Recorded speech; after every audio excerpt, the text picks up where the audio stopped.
handle what is our new mandate, which is to test all kids. Now, the argument can be, why didn't we decide to test all kids sooner? I can't address that. All I can address is how we're moving forward. Revealing a personal experience, District 7 Councilmember Richard Alarcon says we must do whatever it takes to have these backlogged rape kits processed. I still remember in 1987 when my sisters and mother called me to a family meeting to tell me that my mother had been raped in Washington, D.C. on a trip. And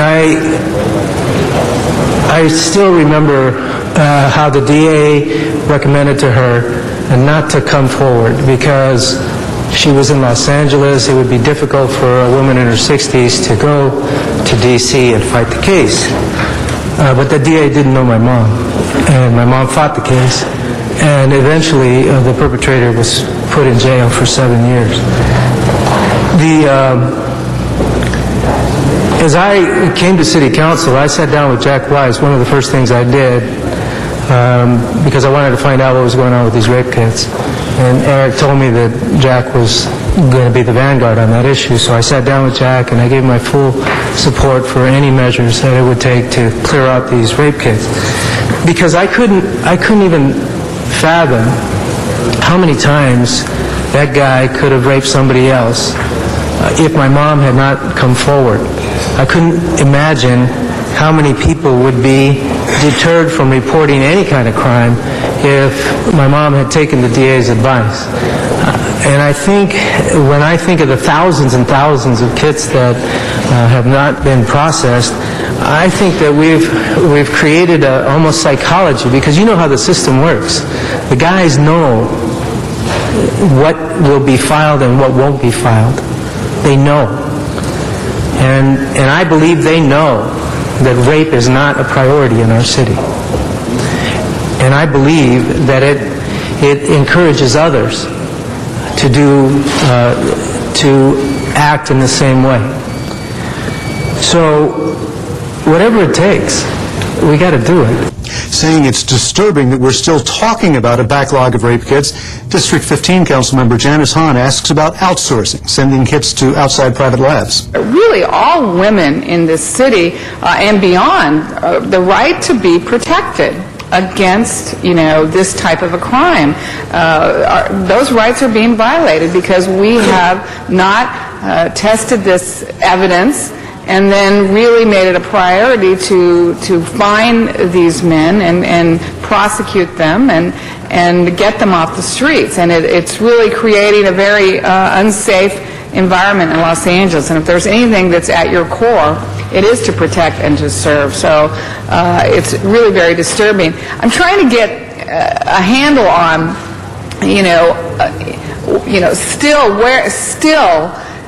is it about creating capacity with these positions, or is it about, outsourcing the testing of this evidence?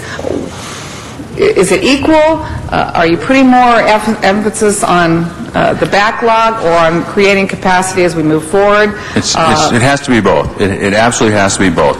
We can't build enough internal capacity to test the backlog. So we have to outsource the backlog. Right. While we build... What's the advantage of outsourcing it versus creating capacity? Is there someone... Well, it sounds like, the way you describe it, there's other labs that are actually doing it better. So why wouldn't we actually spend more emphasis on testing the backlog, outsourcing it? Are we using... Because we can do that. I can do that at a level that I can't do internally. It takes... Right. That's what I'm saying. Time, because it takes time to hire criminalists. There's only so many available in Right. this region. We're hiring them as quick as we can train them up. And if I was to wait until I had a adequate staff to test the backlog... No, you're missing my point. I'm saying, why aren't we spending more emphasis on outsourcing? And We are. I've outsourced. More than equal. I would rather see us spend the resources on outsourcing and getting this evidence tested than creating capacity. I'm outsourcing as quickly as I can, given the funding that I have, and giving the qualified labs that I can outsource to. So far, since I took over this position... What I'm saying is, do you see what I'm saying? And I don't know, no one's really I telling me. can't outsource any more than I'm doing right now. If I could outsource more, I would. Why can't you outsource more? Because there's only so many qualified labs that have so much capacity to take these things. We have contracts with 2 labs, Bodie and Cellmark, and we are operating them at what they tell us is their capacity to take these kids. There's only certain labs that do this. That's exactly right, because they have to be certified labs.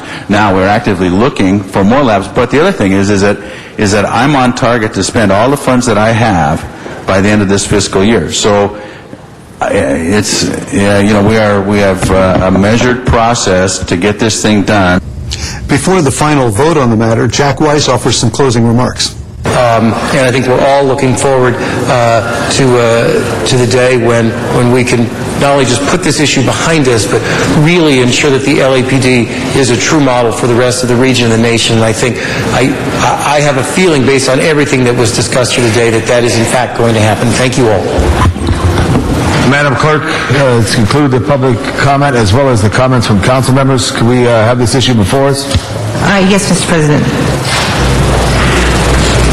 Okay, can we open the roll on this? Vote on your motion. Yeah. Close the roll.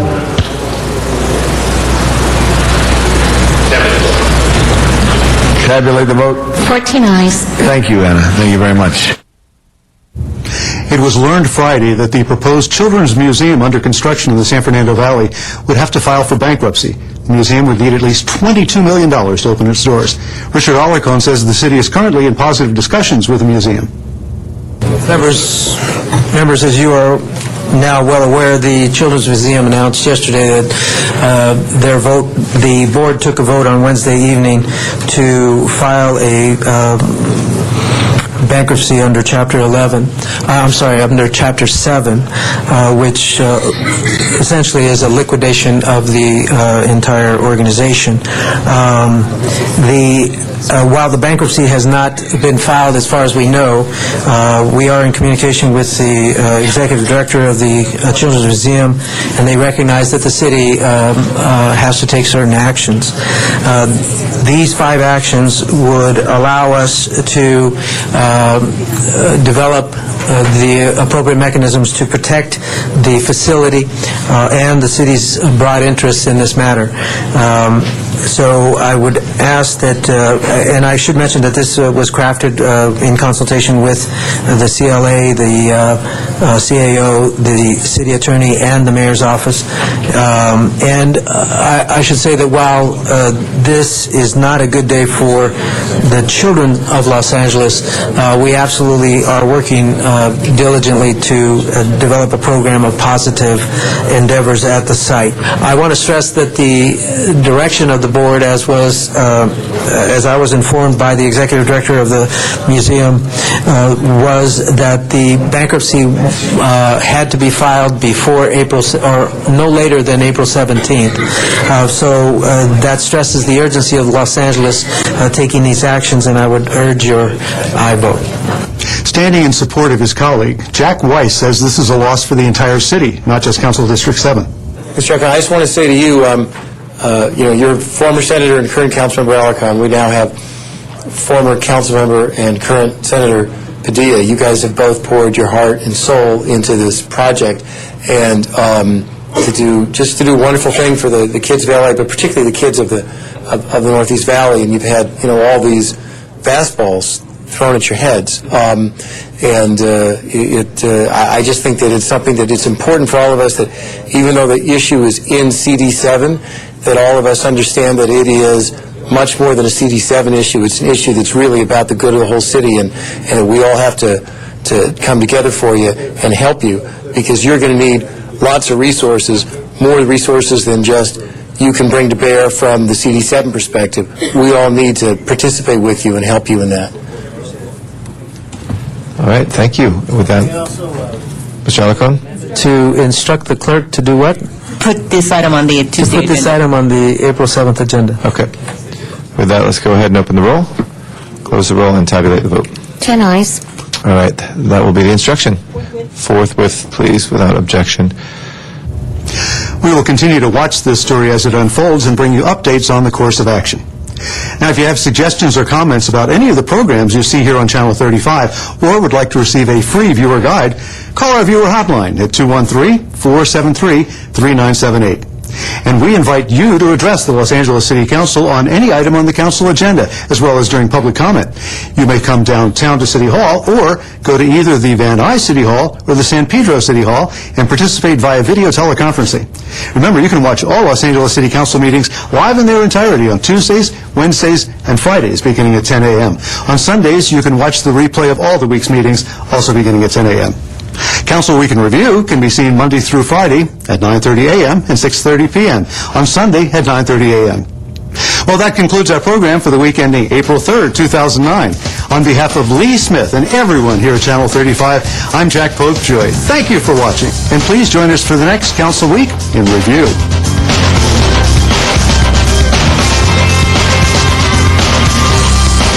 So if an emergency happens, are you prepared? Do you know who to call? Do you have a meeting place? An emergency can happen at any time. You need to be ready. A family's a team. So take a few minutes and put a family emergency communications plan together as a team. Check out labt.org for all the info. Just be ready, prepare together. All right, let's go, come on! This ball is not going to play itself. You know, honey, I've been thinking. You're not prepared for an earthquake. Take this antique vase your mom got you. If the big one hit, it'll be a goner. Or this clay penguin you made in 3rd grade. History. By simply strapping loose furniture to the wall and putting putty under loose items, you can prevent serious injury and damage. Nothing is safe. Even poor Uncle Petey. Get the message? Be prepared.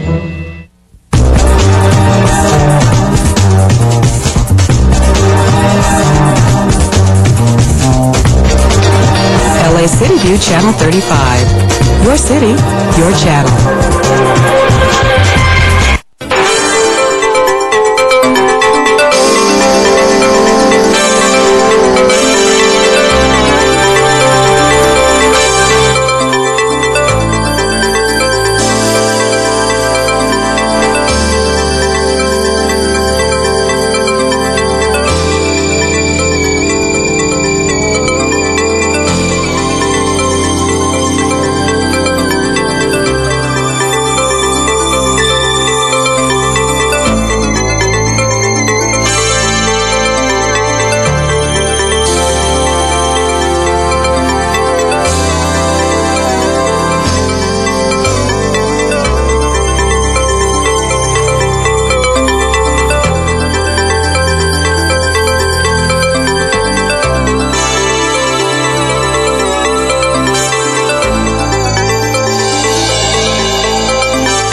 Los Angeles, and welcome to the City Council meeting for Tuesday, April 7th, 2009.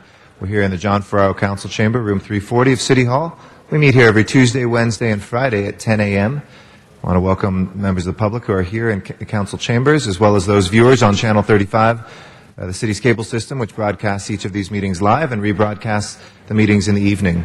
We're also available online at lacity.org, where you can catch live streaming webcasts of our council meetings and archived footage of our past council meetings. We're also available through your telephone by calling 213-621-CITY.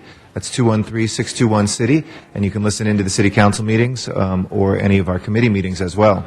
I want to thank those council members who are here on time pursuant to Los Angeles City Council rules. Ms. Gruhl, Mr. Smith, Mr. Weiss, and Mr. Zine. That's just 5 members of our 15-member body, and we require 2/3 or 10 members to begin the meeting. We could ask the following council members to come down as soon as possible. It is now after the hour, and according to council rules, they are late. Council members Alarcon, Cardenas, Hahn, Weezer, Labange, Parks, Perry, Reyes, Rosendahl, and Wesson. I know Mr. Alarcon, Mr. Cardenas, and Ms. Perry are in committee upstairs, but if they will please make their way down. And for the rest of the members, thank you, Mr. Rosendahl, for joining us. For the rest of the members, if they will please join us as soon as possible. Our agendas are made available to the public 72 hours in advance. That's here in council chambers, at the city clerk's office, or again online at lacity.org. Those agendas are split into items that have had a public hearing in committee and those that have not yet had a public hearing. If you'd like to be heard on any of the items, please fill out a speaker card in the back or in our Van Nuys or San Pedro locations, and we'll make sure to get your comments into the mix. If comments have already been received for an item, it requires a council member to reopen that. Finally, we have a section of the meeting which is for general public comment on items that are under our jurisdiction but not on the agenda, and that's 2 minutes per speaker, and we will do that at the outset of the meeting. We have clocks in Van Nuys, San Pedro, and City Hall to help you guide your timing of your comments. And as I mentioned, you can show up at the Van Nuys City Hall chambers, where we meet each Friday, the first Friday, of the month, but otherwise we can watch you via video conferencing.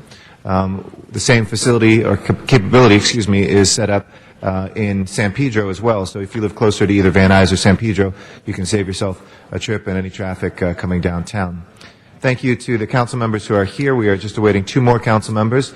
The last quorum call for council members Alarcon, Cardenas, Weezer, Labange, Parks, Perry, and Wesson, who are our council members we're waiting. Thank you, Mr. Weezer. So now we're waiting 1 more. And thank you for your patience while we await Mr. Alarcon, Mr. Cardenas, Mr. Labange, Mr. Parks, Ms. Perry, and Mr. Wesson. Thank you.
Please call the roll. Alarcon, Cardenas, Gruhl, Hahn, Weezer, Labange, Parks, Perry, Reyes, Rosendahl, Smith, Weiss, Wesson, Zine, Garcetti. 10 members present and a quorum, Mr. President. Thank you. First order of business, please. If I could ask the audience, please sit and we can start our council meeting. Thank you. Approval of the minutes. All right. Mr. Smith moves. Mr. Wesson seconds without objection. Those will be approved. Next order of business. Commendatory resolutions for approval. All right. Mr. Weezer moves and Ms. Gruhl seconds without objection. Those will be approved as well. Mr. President, this is Tuesday and there's a flag salute. Okay. If I can ask Mr. Rosendahl to please lead us in the Pledge of Allegiance and ask everybody to rise for a salute to the flag. Everybody put your right hand over your heart and say with me, I pledge allegiance to the flag of the United States of America and to the republic for which it stands, one nation, under God, indivisible, with liberty and justice for all. Thank you very much. If we can run through the agenda, please. Item 1 is a street lighting district notice for public hearing. Council should continue the hearing and present the ordinance on April 28th. All right, without objection, so ordered. Next item. Items 2 through 9 are items for which public hearings have been held. All right, any specials 2 through 9, colleagues? 2 through 9? Okay, I'll call 2 special. If we can take, Ms. Hahn? Could we note and file item 4? Absolutely. We'll move to note and file item 4. Thank you. All right, please open the roll on that balance. Close the roll and tabulate the vote. 10 ayes. That is approved. Next items, please. Done. Items 10 through 27 are items for which public hearings have not been held. 10 votes are required for consideration. Okay, we have cards on 12 and 25. We'll open and close the other public hearings. Any specials, colleagues, 10 through 27? President, do you wish to hold 10 and 11? They are ordinances. You should have 12. Sure, let's do that. That leaves us 13 through 27. If there are no specials, we'll go ahead and prepare the roll and tabulate the vote. 10 ayes. Those are approved. Next items, please. On the supplemental agenda, items 28 through 32 are items for which public hearings have not been held. 10 votes are required for consideration. Cards on 28 and 30. We'll open and close the other public hearings. Any specials? 32 for Mr. Parks. Yes, Mr. Reyes. Continue item 31 for Councilmember Perry. Okay. 1 week. For 1 week. All right, Ms. Perry. The 1 week, that'll be April 14th without objection, so ordered. Any other specials? Yes, Ms. Hahn? I need some reconsiderations. Okay, we'll come back to those right after. Let's go ahead and prepare the roll on the balance, or on 29. Tabulate the vote.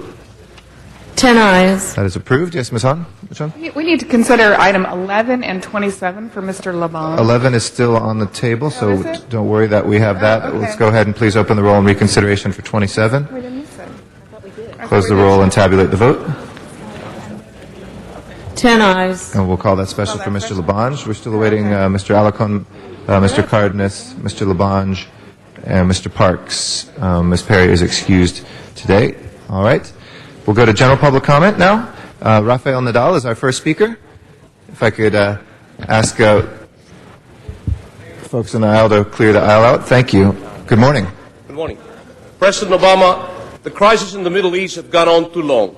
You promised the American people that our troops would be returning home 2009.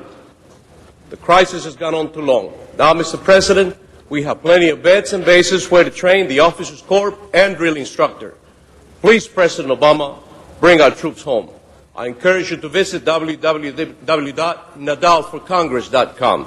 I approve and authorize this message.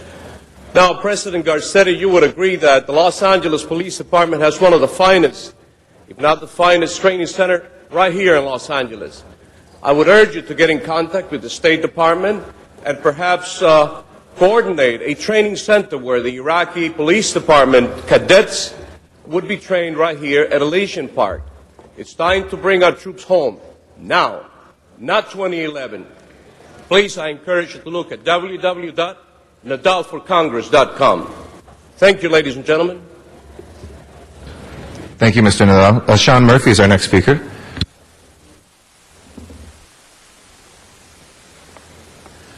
Yes, good morning, Mr. President, City Council, everybody. Happy Easter. Hope you have a good Easter. I will say one thing. It's not going to be a happy Easter to the family that just lost a loved one. My condolences to the family, and I'm sorry about the family. They lost their loved one. I like to talk about the MTA not raising the bus fares. I hope I get that gift on my birthday. Not raise the bus fares, and also I saw two bikers riding down by the Lake Balboa. I was at Lake Balboa yesterday afternoon enjoying the sunshine, and I saw two bikers speeding down by the lake. I think there should be a law against that. You don't have enough rangers or what? There should be a law against riding bikes by Lake Balboa, and also Phil Spector should get the blank death penalty. Thank you. Thank you, Mr. Murphy. Our next speaker is in Van Nuys. It's Donna Pearman. Good morning, Ms. Pearman. Good morning, Mr. Garcetti. I missed you in Van Nuys. I'm happy to see your attendance has been really good in Van Nuys. But I want to ask you, if you can teleconference from Van Nuys to San Pedro, how come you don't teleconference from San Pedro to Van Nuys? When you were in San Pedro, Van Nuys is not heard. It's not right. It's also not right that city and our mayor always ask for sacrifices from the city employees, especially asking them to forego July's cost of living. They fought hard for it. Already doubled middle costs to save jobs. It was a lie. It's while CRA is taking our tax increment money. Also, it's not right all the new taxes city council, mayor, and our governor put on us. You are destroying the middle and lower class with your sales tax increases. 1 1/4 increase is ridiculous. 1% now and 1/4 in July to make it 9 3/4 ridiculous. Also, the cutbacks our governor is stealing the cost of living increase, giving to people on SSI, where everything else goes up. He's taken away part of the state portion. It was so sudden the hearing office wasn't even notified. My friend didn't get a letter. He found out by accident. He requested a letter to prove he gets SSI. Maybe amount was about $30 lower than April. Our city council rather give our money away to the developers, our tax increment money to the CRA. CRA is the reason why we're in deep trouble. Yet city employees are punished, not CRA. CRA has a bad name in the San Fernando Valley, too. Our governor wants to balance the budgets on the back of the middle and lower classes. Shame on him and shame on you for allowing him to help ruin Los Angeles. Our lives are in your hands, and you don't care unless you do it for recognition, media attention, money, and fulfill your expectations, what you feel you should do as a council member. So you fight, right, you fight City Hall. Lastly, people, 20,000 people can't be wrong. Show us you weren't kidding when you wanted to recall Councilman Weiss, and don't vote for him, vote for City Attorney, vote for his competition. Otherwise, I see you weren't serious, you were wasting our time. Oh yeah, city employees, I need you to get up and tell the mayor, no, you're not going to do this. You should stop having the non-city employees do your work for you. Stop your union accepting unacceptable compromises. And thank you. Thank you, Ms. Perriman. Our next speaker is Sky Anderson, and after that is Bill Huey.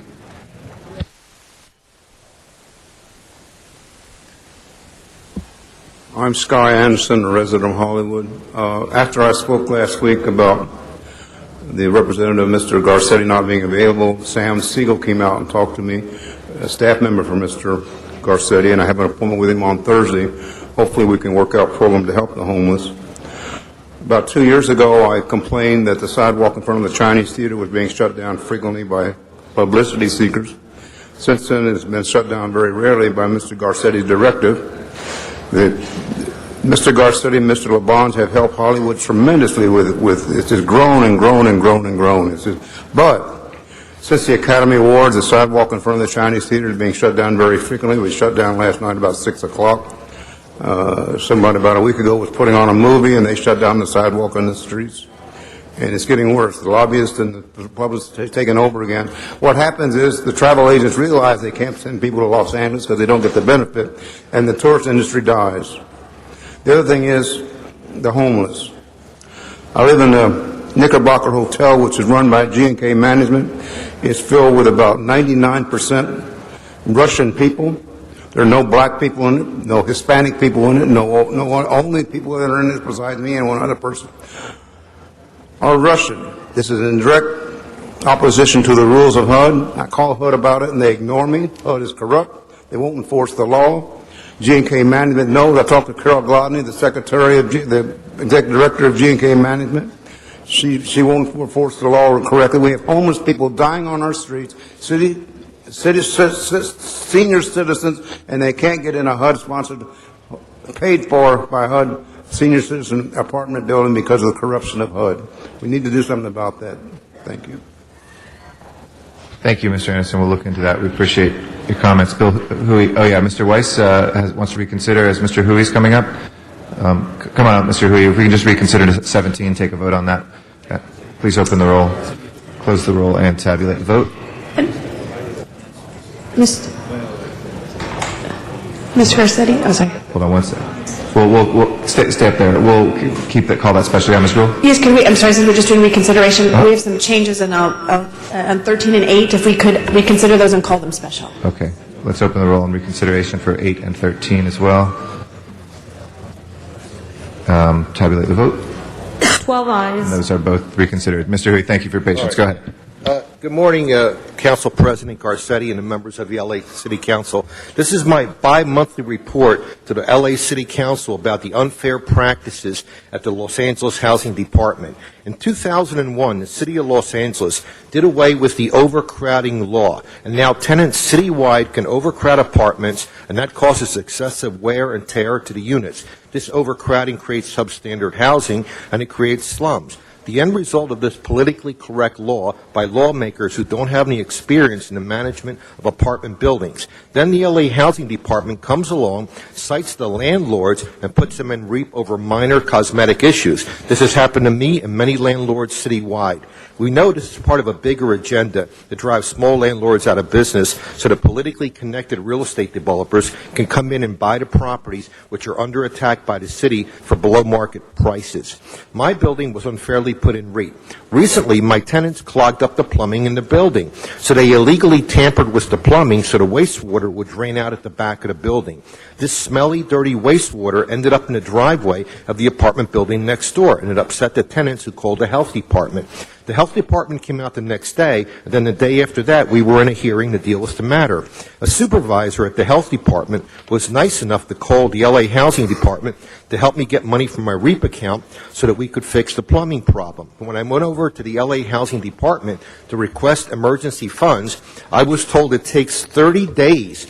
You're requesting emergency funds, and it takes 30 days to get a hearing, and then if they rule in my favor, it'll take another 15 days to get a check.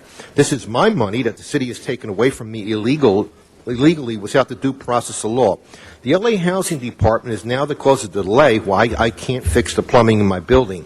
The LA Housing Department causes more problems than it solves. The end result is that more people become homeless in LA, and when I go there, I have to talk to 3 or 4 people before I can get a correct answer.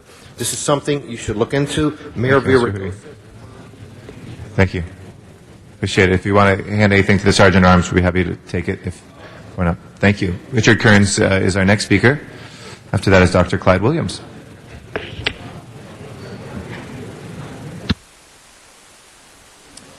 Good morning, President Garcetti, distinguished council members. Good morning. My name is Richard Kearns. I'm an AIDS activist and long-term survivor, a medical cannabis patient, and advocate, a poet and journalist. This morning is a slice of life morning, a slice of my life.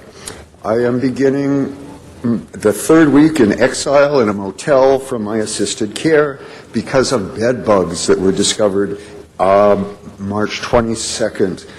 They evacuated 130 residents there. I have a single room and insisted on being close to my hospital, which is Cedars, and close to my doctor. They've placed me in a motel down by CBS Studios. My health is suffering as a result of this, and in addition, it was really difficult to negotiate a place where I could medicate with cannabis.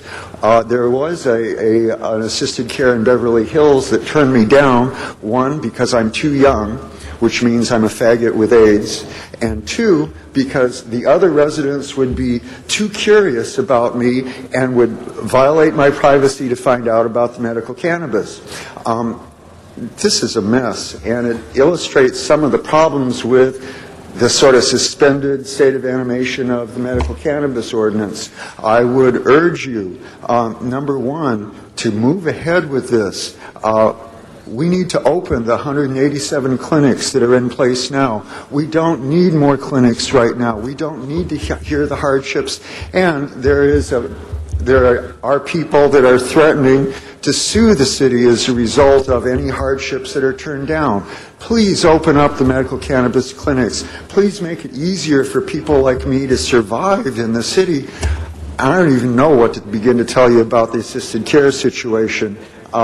It's pretty scary. I'm hoping to go to AIDS Watch at the end of April. I don't know if I'm going to be able to make that or not. Thank you very much. Thank you, Richard, and good luck with your situation right now. Dr. Clyde Williams is our next speaker. Zuma Dog is after that.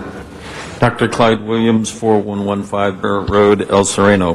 DWP and the board of DWP is going to do it to us again.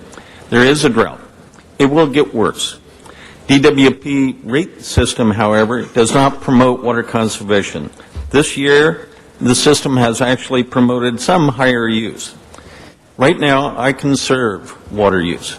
I have a bill here for 50 gallons per person per day. That was double last year. Why? Because I knew the drought was coming and I knew the rates were going to increase. So, I have 10,000 square feet, 50 gallons per person per day, 5 people. So, I do conserve. The DWP rate staff, however, says there's no appeal to the current structure. That's going to be imposed beginning as soon as they get no approval from here. There's no background. There's no calculation based upon any sort of use on the site. It is also being applied to low-income people, to Lifeline users. All have only one point of appeal, the board. There's no other appeal process. So in order to get my average up, last year I only had 25 gallons. This year I have 50 gallons. A change is required in order to protect the low income, the seniors, the Lifeline users, and those who have been conserving for the last 3 to 5 years. We're just told, whatever comes in, you got to pay. Thank you. Thank you. Our next speaker is Zuma Dog. After that is Walter Bechtel. Yes, Zuma Dog, ZumaTimes.com. Glad to see the mayor finally came out of denial and has addressed the budget issue as I've been waiting. It's been very frustrating. I've been waiting for this day to finally come. Thank you to the mayor for taking my script off my blog and basically just saying everything I've been saying needs to be said. Not because I thought of it, but because Councilmember Parks told me. Thank you. So anyway, and I just did spend some time outside speaking with the mayor, and I thank the mayor. Thank you, Mayor Villaraigosa, for spending some quality one-on-one time with Zuma Dog talking about the budget. Here's what I need to say. First of all, I didn't have the nerve to say that we're in this situation because of the mayor. See, the union and city workers are going to have to give raises back. Yes, they're going to have to, because the mayor had no right giving them out in the first place. It's like you're at a store and a 3-year-old grabs some candy off the shelf and says, here, it's yours. No. The city didn't have the money. So, you know, I don't begrudge the mayor as like a socialist or evil or whatever. He's just a politician, and he suckered you. He told you were going to get raises when he wanted your vote. He got into office. Now he says, sorry, you got to give them back. You know what? The people that say they don't want to give back, you don't know how bad it is, really. It's easy to say, hey, I only care about me, and I don't think we should give anything back. Well, you're greedy. Let me tell you, labor union bosses or something. It's called a union, not a divisive. And here's why the city's in real trouble. The union leaders in charge, do you think they're going to want to take any rollbacks? No. They're going to say, forget you younger people, you are getting fired. They are cold, heartless. They don't care about the city. They only care about their own things. It's called a union. Unite. You stand as one. You do not throw the other members under the bus and let the whole city fall apart for a few greedy decision makers on top. So yes, you better do what it's going to take. Our next speaker is Walter Bechtel.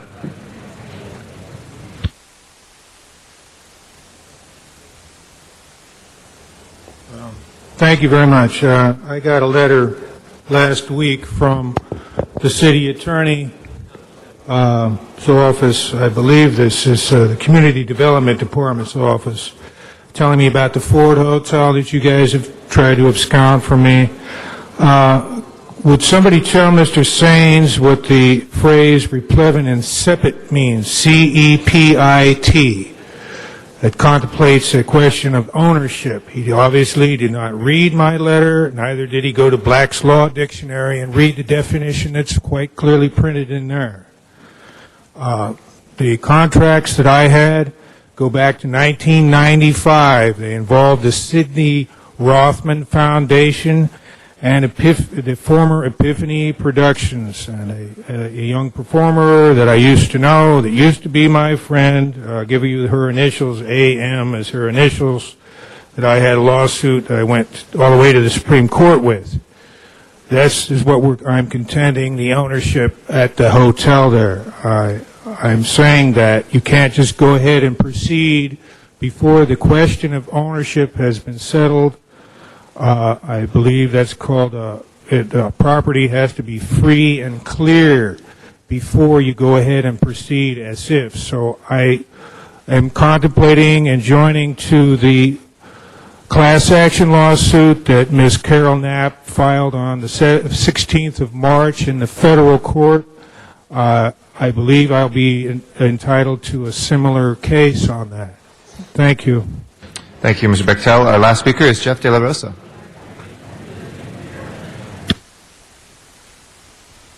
Thank you. Good morning, Council. I'm here representing Mary O'Connor. She addressed you on March 27th regarding her emotional support animal, public service dog that was stolen at the North Central Animal Shelter. Detective Jesse Lynn at the Hollenbeck Division firmly believes this was an employee. I wonder if I could just have your attention for a minute. This woman is disabled.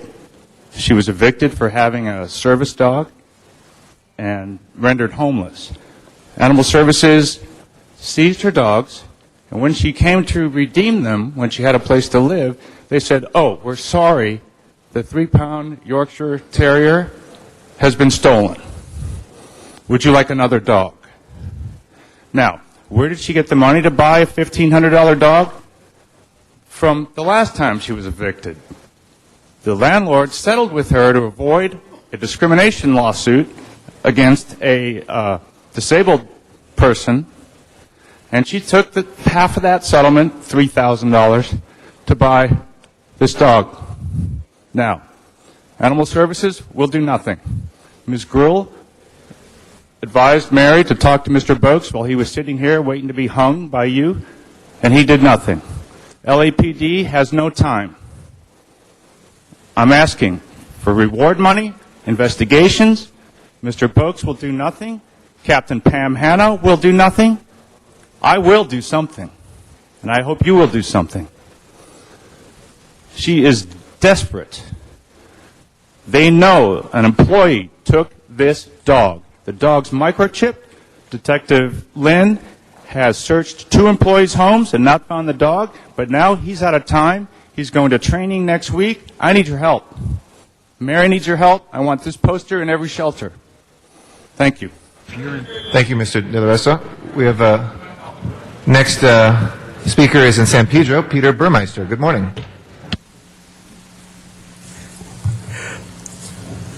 Good morning, council members and President Garcetti. I'd like to thank Consul Lady Janice Hahn and staff for the support of our Canine Association and police canine handlers, Harbor Canine Police, LA Canine Police, and all canine units in surrounding city. They need all our support for the fine job and the service they do and they give to the cities. We have a place to go for them to exercise off-leash on all the canine duties without them to have to worry about their liability in public parks. We built a place for them right on the 405 and 110 freeway on a little land from the Department of Water and Power. We like to keep that. Thanks to Raymond Ladosa, the manager of real estate, he is a little understanding, but no final decision has been made. We have a trial in the first week in May with our police canine units in Redondo Beach. Is a certification and a show. Come and see us, what our police canine handler and the dogs can do. Our four-legged friends cannot speak for themselves, but I do for them. Canine Pete, thank you. Thank you. That will close our general public comment. If we can take up a couple items that have been taken care of. Number 2, we had the amending motion already, so let's go ahead, accept that as friendly, and please open the roll, close the roll, and tabulate the vote. 14 ayes. And number 10, we have 12 members on now. If we can please open the roll, close the roll, and tabulate the vote. 14 ayes. That is approved as well. Mr. Carrion, we had one last card for public comment. If you'd like to come forward.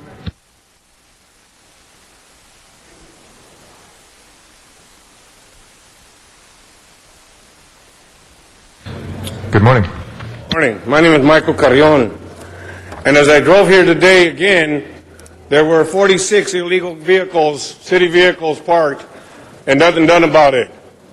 Mr. Labange comes up and he talks a good show and tells me how things are going to get done and how he's working on it, yet he hasn't done anything. So I'd like to know, is Mr. Labange just like a parrot, repeating the same thing over and over, but yet not doing anything about it? I guarantee you if this was in Mr. Labange's district, he'd be doing something about it. But we have vehicles that are parked in the bus zones, not allowing people to get on the bus. I brought you guys pictures. What else do you need? They're parked in the handicap zone. But you people who are elected by us sit here and do nothing about it. No one has taken the initiative to say what's wrong is wrong. Let's stop it. It is business as usual. So when other public comment speakers come up and tell you guys that you're corrupt, how can you say no? Your responsibility is to act on what we asked you to at least look into it, not just ignore it. But yet the illegal activities of most city employees, or some city employees, not most, I take that back, most of which are LAPD officers, do not follow the same laws that they are here to enforce, which is unfortunately, they have two standards. I will enforce this law, but I will break that one. And no one is sitting on his horseshoes even paying attention except Mr. Wesson, I'm sorry. And this is what we get here when we come here. Mr. Labange just spoke about it, but he doesn't do anything about it. So all you guys do here is pacify the people who come in here. So when you get sued again by other entities, please don't come and say you didn't know. Thank you. Thank you. That'll close our general public comment. If we can return to some of the items called special. I believe we had an amending motion for number 8. Was that circulated? No, Mr. President, that is not. We're still waiting on that one. Okay, if we can go to number 11, I think we held for Mr. Labange. Mr. Labange, before you went out, do you want to talk about number 11? You want to wait on it? Number 11 is the fire station property at Hollywood and Van Ness. Public Works Department here? Just if you could hold it on the desk, I want the Public Works Department. I want to make sure they make the safe, right street improvements. Okay. Your staff may want to get in touch with them. I don't know if they were here or not, but we'll hold that on the desk for that. Next, we have number 12. And that was called special for cards. Okay. Number 12, a card from the public from Mr. Zumadog.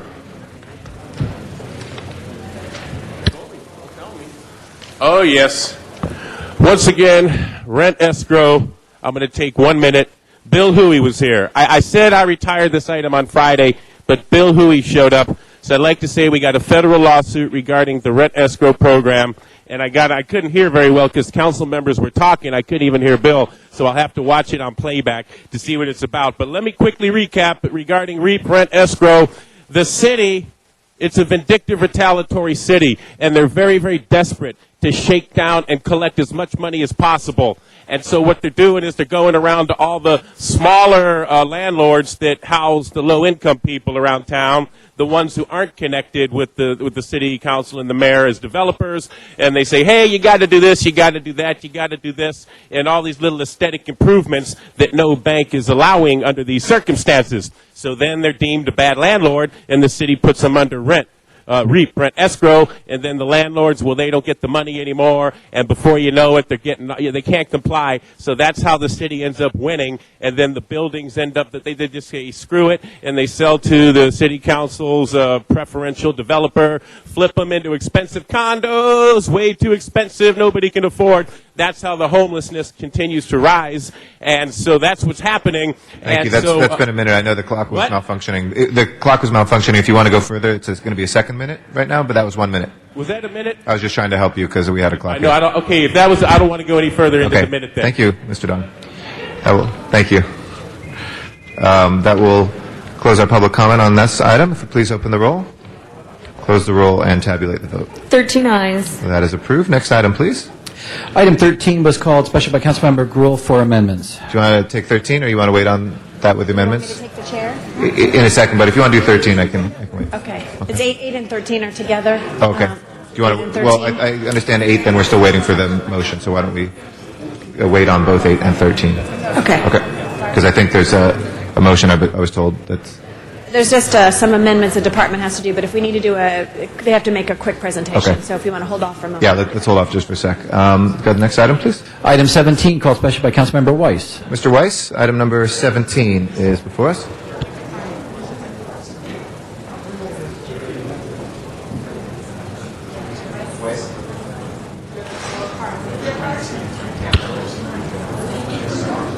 We'll take a card from the public first. Robin Thomas is our first speaker. Good morning, members of the council. My name is Robin Thomas. I'm the executive director of the Legal Community Against Violence. Legal Community Against Violence was formed in 1993 following an assault weapon tragedy in a office building in San Francisco. Legal Community Against Violence is the only organization in the country devoted exclusively to providing support for gun violence prevention. I'd like to urge you to support the bills that are up for consideration at the state level this year, AB 814, AB 962, and SB 697. First, AB 962 is a bill which reduces illegal handgun ammunition sales by regulating ammunition sellers, by regulating the dealers. It requires handgun ammunition dealers to obtain a license, to request background checks of their employees, to store ammunition in such a way that it is not available to members of the public, and to maintain records of information about handgun sales. This is excellent common sense regulation which will reduce the theft of ammunition across the country, across the state. It will also help to ensure that those selling ammunition are properly allowed to not only do that, but to also own the ammunition themselves. This legislation is really important because there really is no legislation at this time which regulates ammunition sales, and this would be a huge step in that direction. AB 814 is a relatively innovative bill which would disarm convicted criminals. In other words, those that should not be entitled to own firearms because they've been convicted of a crime. This legislation would set out a clear process for the timely relinquishment of firearms. This is an excellent bill both for law enforcement and for the community because it lays out a system by which those who should not have firearms will be forced to relinquish them in an effective manner and will enable those firearms to be taken out of the circulation and out of the population that shouldn't be holding that. Thank you very much. Suzanne Verge. Good morning. My name is Suzanne Verge. I represent the Los Angeles chapter of the Brady Campaign to Prevent Gun Violence, as well as the San Fernando Valley chapter. We're a national organization dedicated to preventing gun violence. We support AB 962, handgun ammunition sales regulation, AB 814, disarming convicted criminals, as well as SB 697, owner-authorized handguns. In regards to AB 962, handgun ammunition sales, it is our #1 priority bill, and I just wanted to share with you some information about the Iran study that was done in 2006 that found a substantial amount of ammunition sold in Los Angeles was purchased by felons and other persons who are prohibited from possessing ammunition.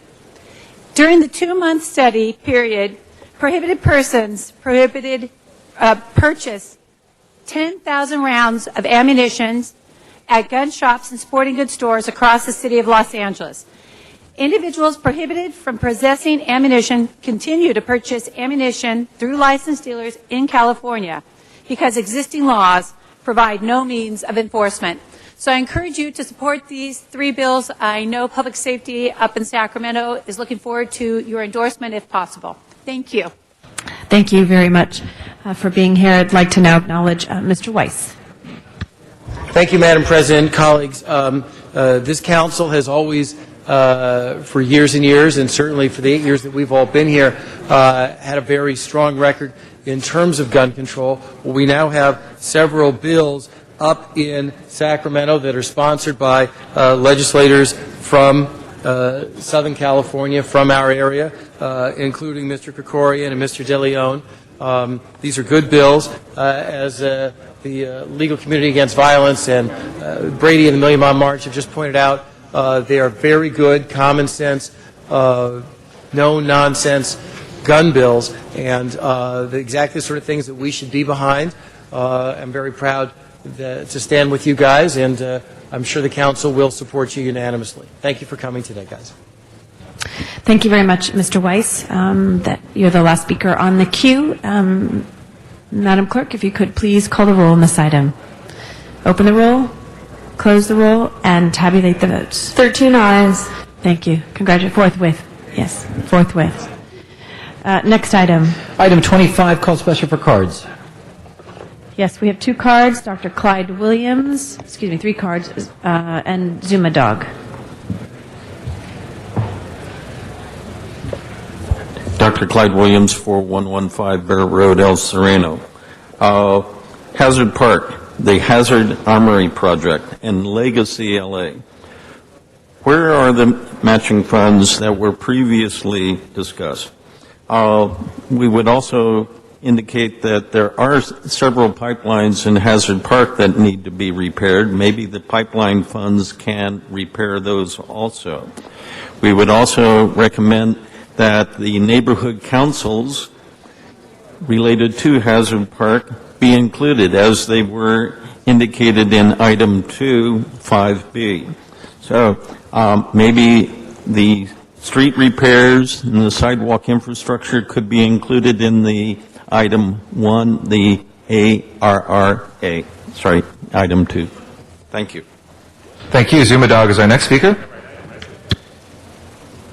Yes.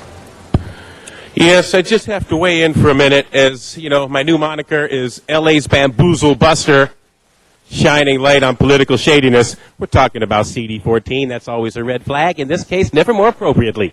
We're talking about the Legacy LA project.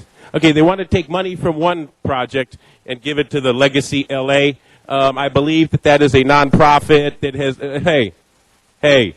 My phone has rang so much from Red Spot, from Mayor Sam, about this Legacy LA and the cronyism and the cahootsism and the patronage and the contracts and the front-end loaded management contracts. And I'd like to know, how did Legacy LA even get the contract that they were awarded in the first place? I think you need to follow the money. But we're talking about a council district where they want to spend $250 million on a trolley to go down the street. Yes, they want to spend $250 million on a trolley in the middle of this budget crisis. I want to hear the council member on this one.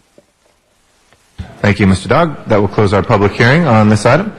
Any members wishing to be heard? If not, let's go ahead and prepare the roll and tabulate the vote. 14 ayes. That is approved. Next item, please.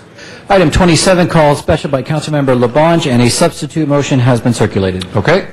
That addresses the issue, I think. Let's go ahead and... Do you want to speak on it? All right, prepare the roll and tabulate the vote.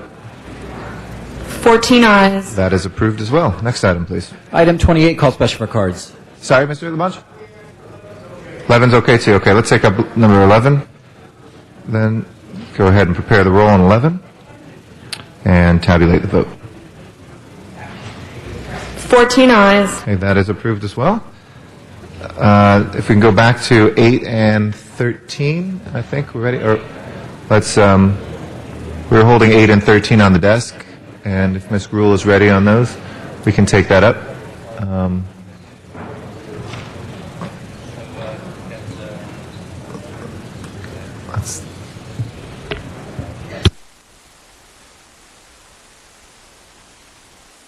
Ms. Gruhl, anybody? Let's just hold those then. Let's go ahead to the next item called special, please. That's item 28, called special for cards. All right, Mr. Zumadog, if you'd like to come forward on item 28, please. Yes, very, very important item. Not just because of the item itself, which I will remain on topic, but because it really sums up what I feel is the big problem in this city, and especially with the council member of CD7, Richard Alarcon. This is about the Children's Museum and about the decision to file bankruptcy. Womp, womp, womp, womp, womp. That's the sound of all your money going straight into the toilet. And let me tell you why this is despicable. It's litigious, insidious, insightful, not rightful. This is tragical, not magical. It's precocious, ferocious. It's supercalifragilisticexpialidocious. It's sickening that you know that this children's museum is going bankrupt, and you funnel as much money as quickly as possible into it until you get as much out of it, and then you say, oh, we're declaring bankruptcy. Mr. Dog, we can hear you if you could just lower your voice a little, please. Thank you. Yes, I do get worked up about this because I am here to say Zuma Dog knew this thing was a money pit that was ready to tank, and so you had the politicians like Alarcon funnel as much money into it, and guess what? The only plan they had was for some money to be invested, but that person ended up with security frauds on Wall Street. So the only friend of this project ended up to go belly under in a security frauds project, and I think everybody involved in this project should end up under investigation, and I don't want Richard Alarcon to funnel any more money into projects that are going bankrupt just to squeeze as much out of it for the people who are involved, and I think that's the biggest problem in the city. They know what's going on. Now we're in a $7 billion LACERS project, LACER budget deficit pension fund. The city knows these problems are coming. How do I know? Because I know. If Zuma Dog knows this stuff and warns you, then how come you don't? You're either shady, corrupt, or dumb, or I'm just the biggest prophetic genius of all time. I think it's A, B, and C. Thank you. Well, we'll see about that. Mr. Alarcon would like to speak. Actually, I'd like to have the Department of Recreation and Parks and the CLA step forward. For the record, I want to make it clear that I think one of my first acts coming back to the City Council was to be very skeptical about the Children's Museum, and that's why I blocked funneling of over $1 million into the program, and an ulterior method was used, but I just want to make it clear that given the economy and coming back to the City Council and receiving this project, I was very skeptical coming in, and I think my colleagues are well aware of that. Nevertheless, we had a project in place, and we had to deal with it, and so I want to thank my colleagues for doing that. Right now, we're in a situation where the museum has announced that they intend to file a bankruptcy before April 17th. My question is, why have we not taken an action to declare them in default? I'll get started on that and then perhaps turn it over to City Attorney. That is, in fact, Would you identify yourself for our viewers? Jerry Miller, Chief Legislative Analyst. Thank you. That's the issue that we've been dealing with City Attorney and Rec and Parks and BOE and your staff over the last few days is exactly the status of the agreements and which provisions they are and are not in default with. I was under the impression that they did not have insurance. And that would be immediate cause for a default action. Councilman, Kevin Regan, Assistant General Manager, Department of Recreation and Parks. Up until yesterday, we had not received verification of their insurance. However, we did receive verification of the insurance. There's a number of insurances that are required in the provisions of the lease agreement. They've satisfied so far 3 of those provisions. We're looking at the rest of the insurance provisions to see if they can satisfy all of the insurance. However, there's been a little bit of a delay because we have to actually research with the insurance companies themselves and get the paperwork sent in. Why didn't we have this stuff on file to begin with? Do you want to answer that? This is Sid McElroy with our real estate stuff. Yeah. We normally have a regular process for them to submit their insurance to us, but because of and normally those are vetted through the CAO's risk management group. We normally check that on a monthly basis, but because of the suddenness of the announcement, we've had some of those records were not on file with the CAO's risk management group, and so we've had to actually do our own research and check with the insurance companies themselves to make sure that they actually have it. Well, I'd like if the CAO could join us and explain why we don't have those documents on file. And if we don't have them on file, why are we not pursuing the default? My name is Wendy Liu. I'm a Deputy City Attorney with the City Attorney's Office. I specialize in bankruptcy matters. I just wanted to add that we are analyzing the lease and looking for ways to terminate the lease, but in the meantime, we are working consensually with the CMLA to work out a voluntary termination of the lease. They are looking into that. And Okay, that doesn't answer my question. My question was, first of all, I believe when I manage contracts for the city, there usually was a clause that said that the contractee is responsible to provide this information. If we do not have that information, they have not been responsible, and I'm asking why we have not pursued the default, given that they have not provided information about the insurance requirements. And unfortunately, I don't have that answer right today, but certainly I'll follow up with the risk manager to make sure that we have all of the insurance required documentation. If we do not, then we will certainly sit down with the city attorney and design a course of action. I'm not asking for a course of action. I'm asking why we didn't file for a default against the Children's Museum. It's a simple question. They are going bankrupt. They are liquidating. They are eliminating themselves. And we have to protect. How much are we on the hook for in this project? There are a variety of funding sources, Prop K, Prop 40, Prop 12. My recollection is the total public funding in this is approximately $20 million of the total. Now, we own the underlying land. We do. We're likely to be the owner of the property. I just don't understand why we are not filing for default action and putting ourselves in first position before the bankruptcy court. I don't understand that. The council acted last week to enable you to do that, and we're not doing that. I think, Mr. Alicone, if Mr. Brown can go back, that is a question the city attorney needs to address. I think there are a number of current concerns. They have stated publicly that if they do not begin to manufacture the exhibits by March 1st, they could not open on time. Obviously, that did not happen. So my view is they're certainly not delivering the project they said they needed to deliver. In terms of why we haven't issued a default notice through Rec and Parks, city attorney is going to need to have to address that. Mr. Brown?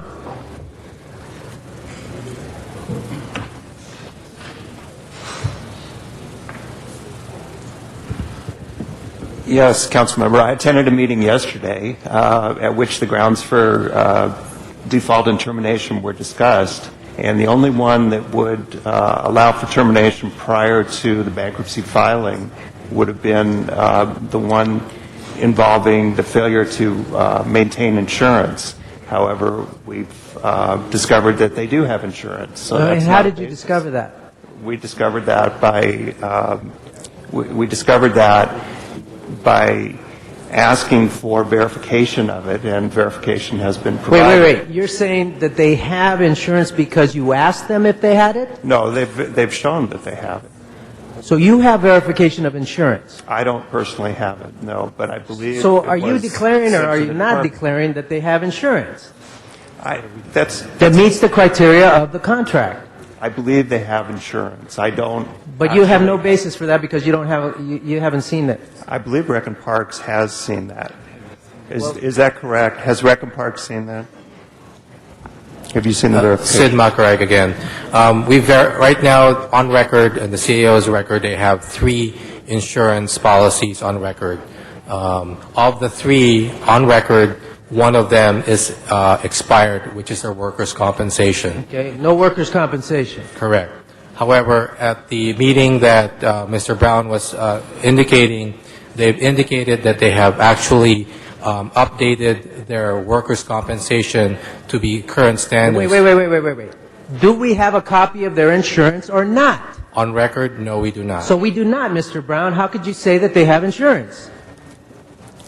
I can't verify it personally that they have insurance. Then don't declare it before the council, no, Mr. I've Brown. been told. Well, I've been told that they have obtained You've been their told? insurance. You're a lawyer. I'm sorry. This occurred last night at around 5 o'clock. We'll get the verification. If it's not there, If we then don't, certainly- I wonder why we don't have it. The representative of the Children's Museum is here if you'd like to ask about it. Okay. Who's that? Cecilia? Yes, Cecilia. Cecilia, do you have workers' comp? Do you have If a you copy of it? could you come forward since we're on the record, please?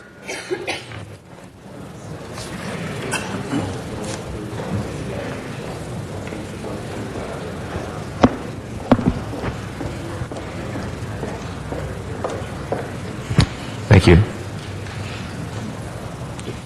Councilman Alarcon, on your question, yesterday during the conference call that was participated by a number of the people at this table, there was a question about workers' comp insurance. Workers' comp insurance is in place, and I sent the verification to Fong Cheng, who I was told to send the verification to.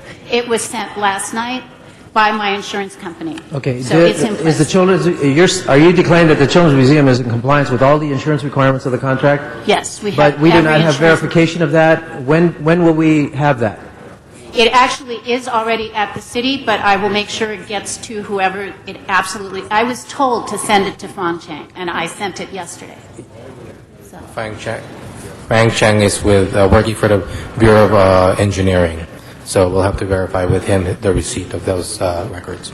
Okay, but that was just the workers' comp. Yes. What are the other elements of the insurance? On And have all record- of those been met? On record, right now, they have also general liability and also auto liability.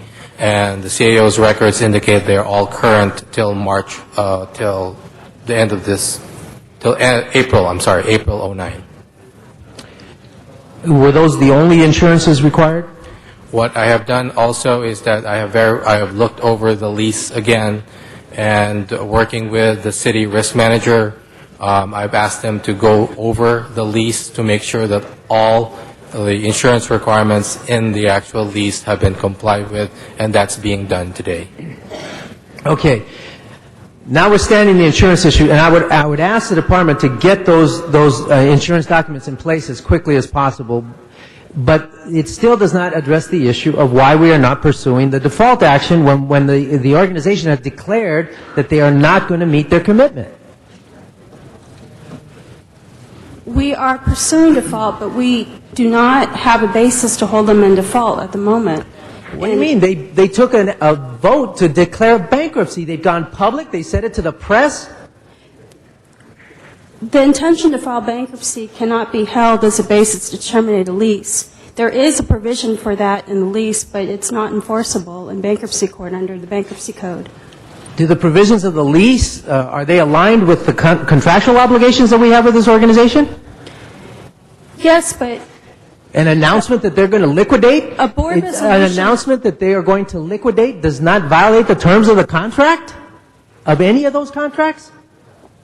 There is a provision that provides that if the company intends to liquidate in bankruptcy, that's a basis for a default. However, such a provision is not legally enforceable in bankruptcy court under 11 U.S.C. 365E, I believe. So we are looking for other bases to hold CMLA in default. We have not been able to find one that we can, Okay, I at this can't moment, hold them in believe, default. I can't believe that how many contracts do we have with the Children's Museum? I believe we have There are at least two, an operating group. We have Prop K, what do we have? Well, the recreation parks, we have two. We have a ground lease and an operating agreement, and I believe there's also a Prop K grant agreement with them, and there may be also other agreements as far as the state funding is involved. So in the Prop K agreement, for example, when they announced that they're stopping their program, that's not in violation of the contract? I'm not familiar with the Prop K grant agreement. Again, the mere intention to file bankruptcy cannot be held as a basis to hold the company in default as a matter of law. Is the Board of Directors' decision to resolve that they must file a bankruptcy before by April 17th, is that evidence? Isn't that a matter of law? It's not a basis to hold them in default. Thank you, Mr. Alarcon. That's 6 minutes. Mr. Cardenas is on the queue next. We can return. Mr. Cardenas?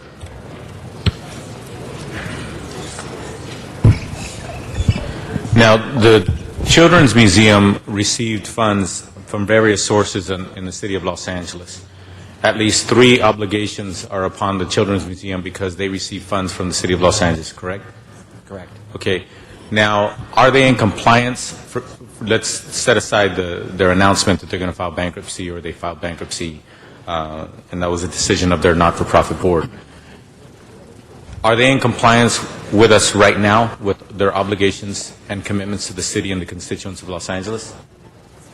Well, in terms, the grant agreements require that they be open for business by June of 2011. June of 2011. I beg your pardon. The council authorized that it be open, and an amendment to the grant agreements. Recon Parks and City Attorney are still trying to find out whether the grant agreement amendment was ever executed.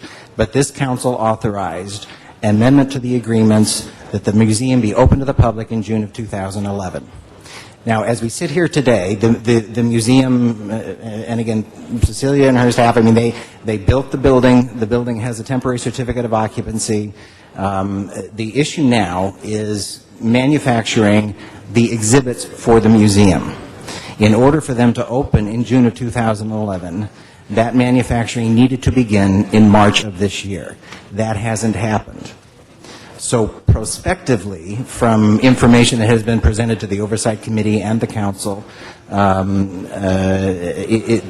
they cannot meet their obligations to secure that grant funding by opening in June of 2011. Okay, so the bottom line is the Children's Museum is being honest with themselves that they are not on schedule. Yes. So, but that schedule is not a matter of law or obligation. If they wanted to work 24/7, get a bunch of things donated or what have you at the last minute, and open their doors in June of 2011, then they will comply with their obligation that is tied to the funds that the City of Los Angeles has given to them, correct? Theoretically, that is correct. If they do not open in June, there is an obligation to refund the state grant monies and the county grant money. If they do not open. But the thing is, their obligation to the City of Los Angeles and their timeline to prepare to be open in June of 2011, those are 2 separate things, right? One is an anticipatory situation and one is a legal situation. Isn't that the case? Yes, that is the case. I mean, as we sit here today, they don't have to open to the public until June of 2011. Okay. And if they figure out ways in which they can get back on track on the timeline and meet that obligation, then they will have not violated at least that obligation to the City of Los Angeles. That would be the case, yes, but perhaps Ms. Rasmussen can you want to address where you guys are from. Could you clarify for us, is there anything that you're aware of, or at least that the board has conveyed to themselves that they are currently in violation with the City of Los Angeles in their obligations to the city? The board action, the board vote, was to review our financial situation to see if we could continue to operate. You're all aware that we had a sudden loss of our largest pledge, which put our entire project in danger. We reviewed every possible scenario that we could continue to operate and move towards opening, which for us is June of 2010. Because the state proposition bonds expire in 2010. Given that, we could not find a pathway to get this museum through fabrication, installation, testing, and opening to the public by that date. Now, what leans against because this is a physical site, isn't it a 50-year lease with the city for the actual grounds? And then once the Children's Museum secured that lease, they went ahead and built an actual museum, which is a permanent physical structure, correct? Correct. Okay. And the building is located on that site. Yes. Okay, now, what liens or obligations are up against that particular site that actually has a financial value, a physical value? There are no liens against the building at this time. So there are no liens against this building at this time. So if you figure out, if the Children's Museum were to figure out a way to comply with their state obligations, their city and county obligations, then technically speaking, there would be no liens against the property and the building? Theoretically correct, yes. There is no liens, and if we could comply with our obligations, continue to operate without incurring debt that we cannot pay, you can continue to move forward. But at this time, there's no pathway to that. I'm a bit at a loss.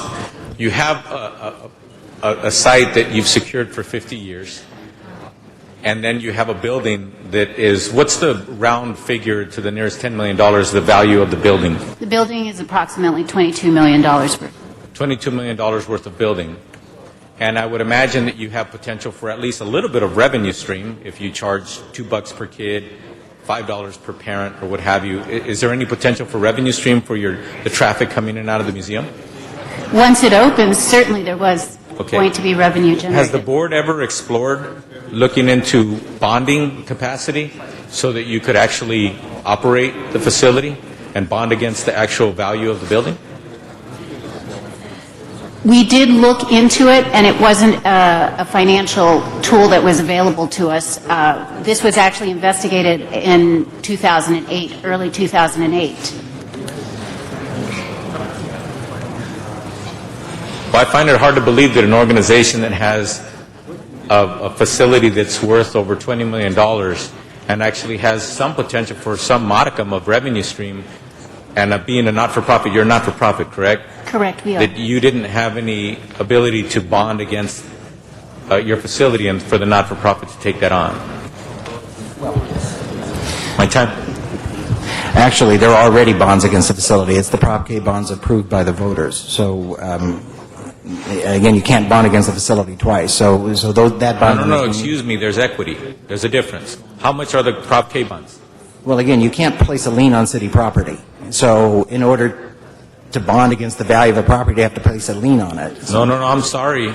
For example, over at LAWA, we have people who have facilities who they have liens and they have all kinds of financial structures against their facilities, and they're leasing that from LAWA, which is property of the city of Los Angeles. Do you understand what I'm saying? I'm not talking about double counting bondability or lien, the ability to lien.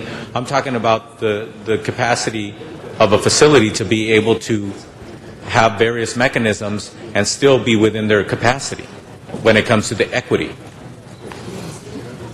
But I think what you're talking about, they already have some liens that are in first or second place or what have you. But it doesn't mean that they don't have the capacity or the ability to go ahead and have additional liens or bonds against the facility as long as there's still capacity. Well, again, it is a city facility. The city could issue MICLA as a city facility. Whether the museum itself, as a separate entity, could issue debt, there'd have to be some revenue flow, or they would have to place a lien on the property. City attorney has always said you cannot place a lien on city property. Now, as we sit here today, it would cost, there's another approximately $26 million, I believe that's the number, to complete all of the exhibits and for approximately 3 years of operating. So that really is what the museum is faced with. And with the loss of their major donor, it was not only the $10 million, as I recall, but it was a matching grant for additional funding. I think what the museum is saying to you is they have no source of funding that they can identify that will allow them to manufacture the exhibits and open the museum. Thank you. Thank you. Ms. Gruhl is our next speaker, and then Mr. Zine. Thank you. And from what I understand, that there's no opposition from the CMLA to the motion that we're drafting or that we're adopting today. Is that correct? Yes. I've been working with the city staff on various issues. It's our wish to secure the property and prevent any kind of vandalism, so clearly we're in favor of continuing our work. I think it's important for people to know that there is some cooperation, partnership. This is not an animosity towards each other trying to save something of which the devastating impact of some of the donor issues that have come up. I think recognition. What's from the city's perspective, and including the city attorney, the best position or action that we can take to protect our assets within the legal bounds that we have today without them formally declaring bankruptcy, which may or may not happen, or within the period of time that the board took action and said between X date and sometime in April they're going to look at all of their options. What's the best course of action from your perspective that the city should take? Adopting this motion, are there any other actions? Is there any disagreement you have on which direction we're going in? Well, I'll let city attorney address the legal implications. I think from a practical standpoint, if the city should end up with the property anyway if they declare bankruptcy. So I would think that it's in everyone's interest, and that's what we're exploring, is to try and, whether it's the museum terminating the lease or some other mechanism for the city to take control of the property so that it can be secured, so that we can make sure that it isn't vandalized and essentially figure out how to proceed. At the end of the day, the easiest and quickest way for the city to get control of the property, I believe, is in our interest. If there are legal issues, then... Mr. Brown?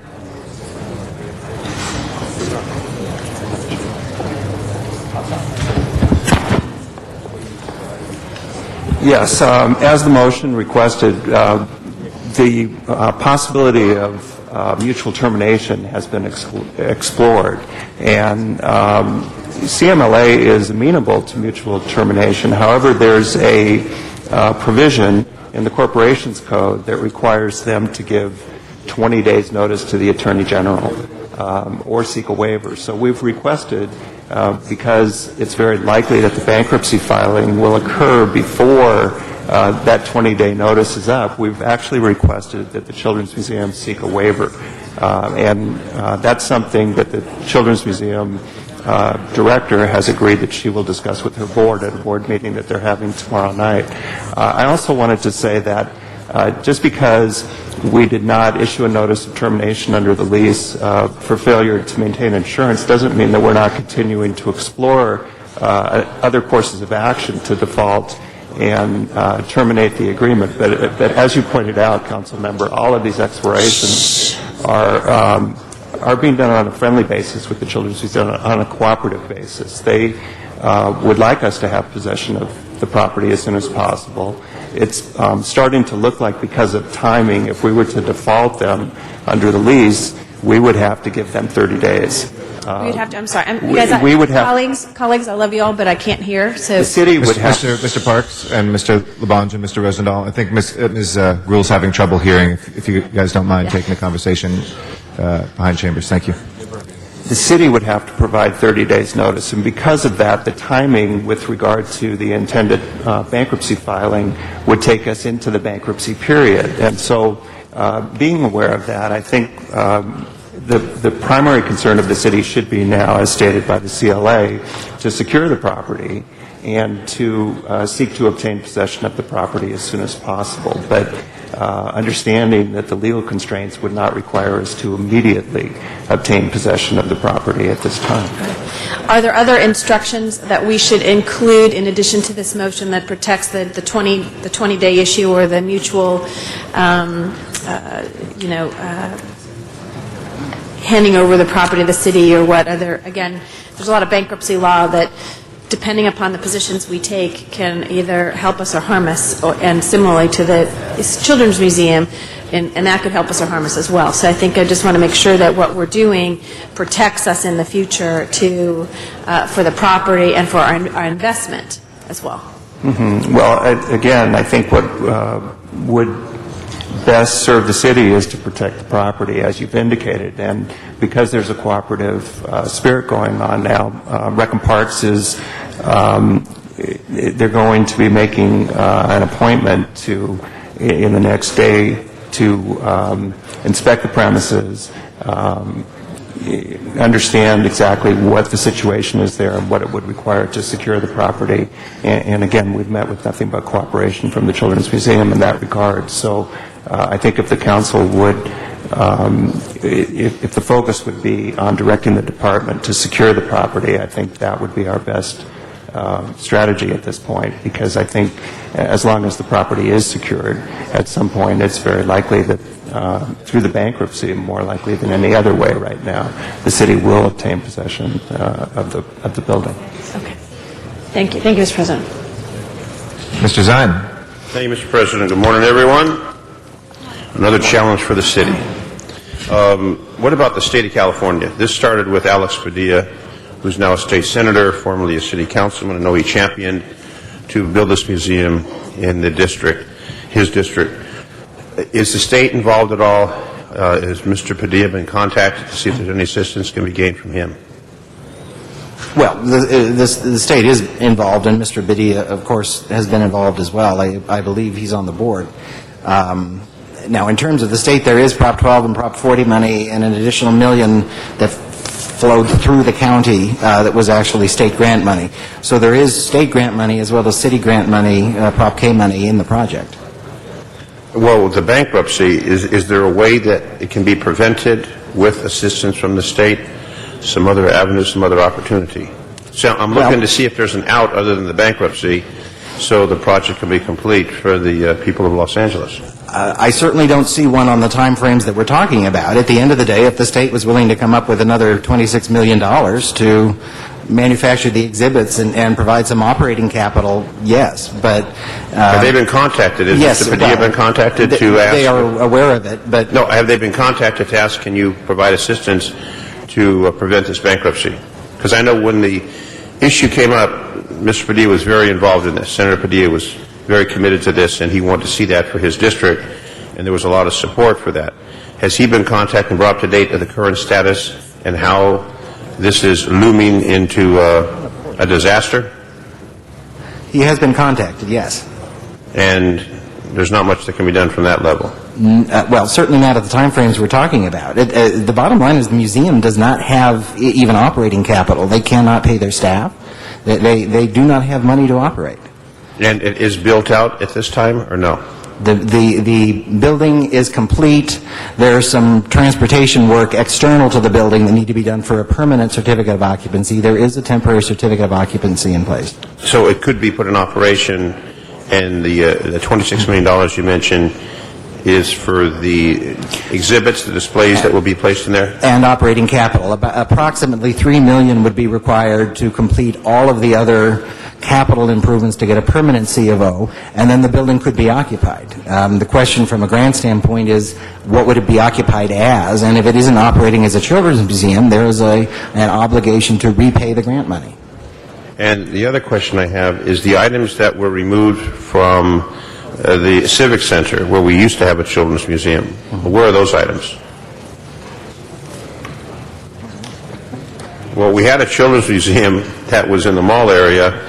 There was a lot of stuff there, and it has to be someplace. Councilman Sine, to answer your question, the museum is in possession of only one exhibit that actually was in the old museum that closed in 2000. It's a Sparklets water exhibit. It would need significant work to be able to be utilized. The rest of the exhibitry was all, over the years, has been done away with. The lifespan of any exhibit is approximately 18 years if it's maintained. The museum closed at a point where it had been open for 21 years. None of those exhibits were really in a condition to reuse. They weren't saving them to transfer over to the new museum? Correct. Other than the Sparklets water exhibit? Well, we could use the water because we have a water crisis. Correct. Got to make light of something here. So to purchase the items that would be housed in the museum, that's the big expenditure that we don't have the funds for. The expenditure is approximately $16.5 million of the amounts that have been discussed today. Those were all specifically designed for this children's museum. Okay. And are we the only city without a children's museum at this time? The only major city in the United States without a children's museum. Correct. And if this goes into bankruptcy, then we won't have for the future immediate future, a children's museum. That is correct, Councilman. Okay, all right, thank you. Thank you, Mr. Eloquent. For a second time, Mr. Eloquent.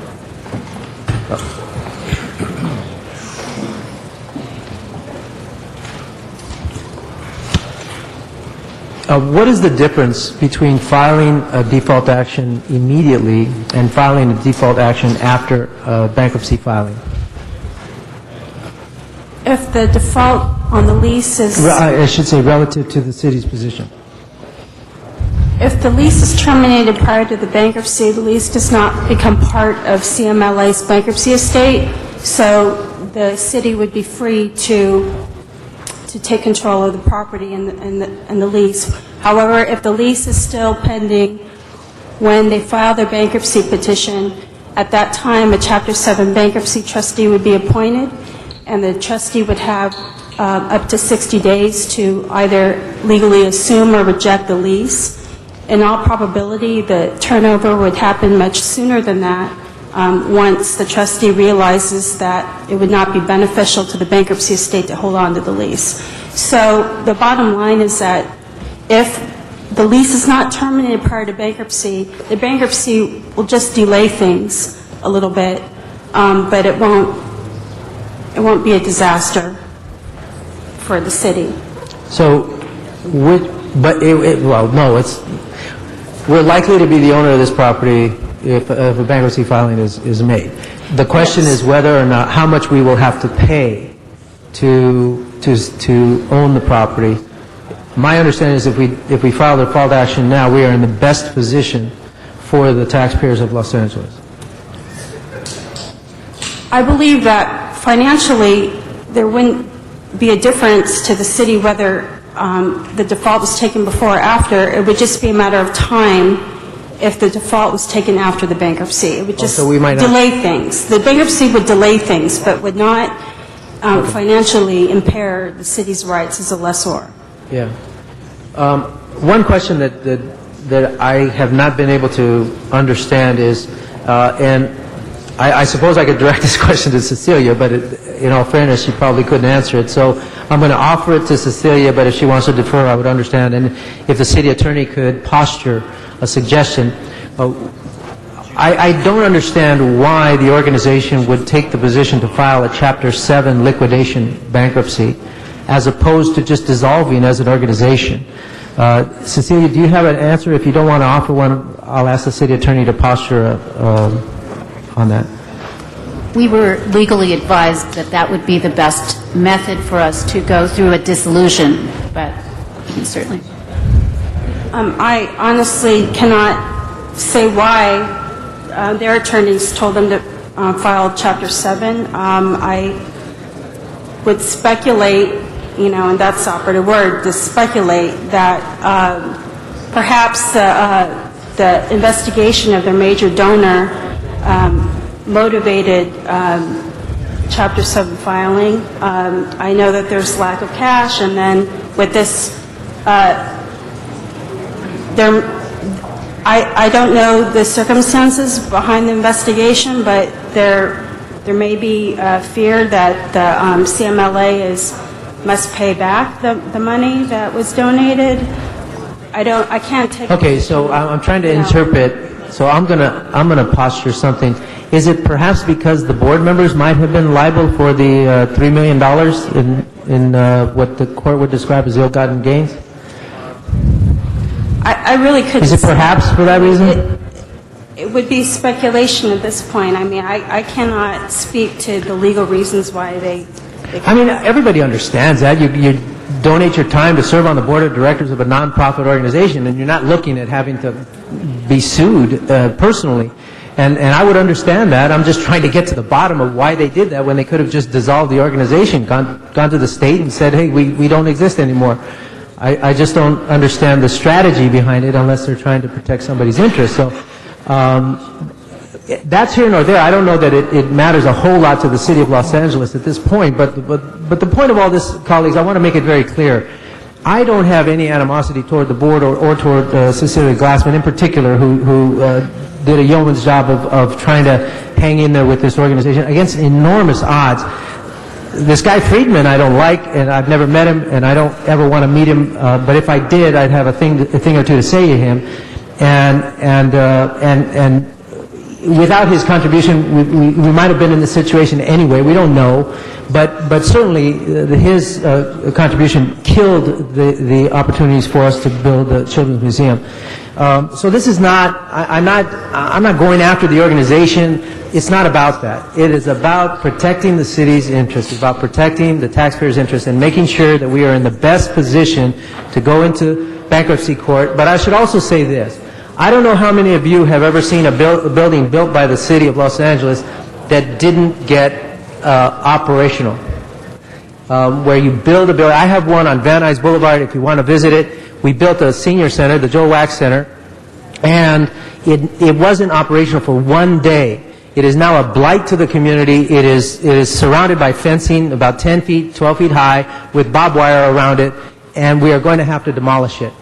I do not want to see that happen to the Children's Museum. I want us to seize control of that property as quickly as possible and put it to good use of some kind. And I believe the structure of the building, notwithstanding its design for a museum, can be used for many, many other things.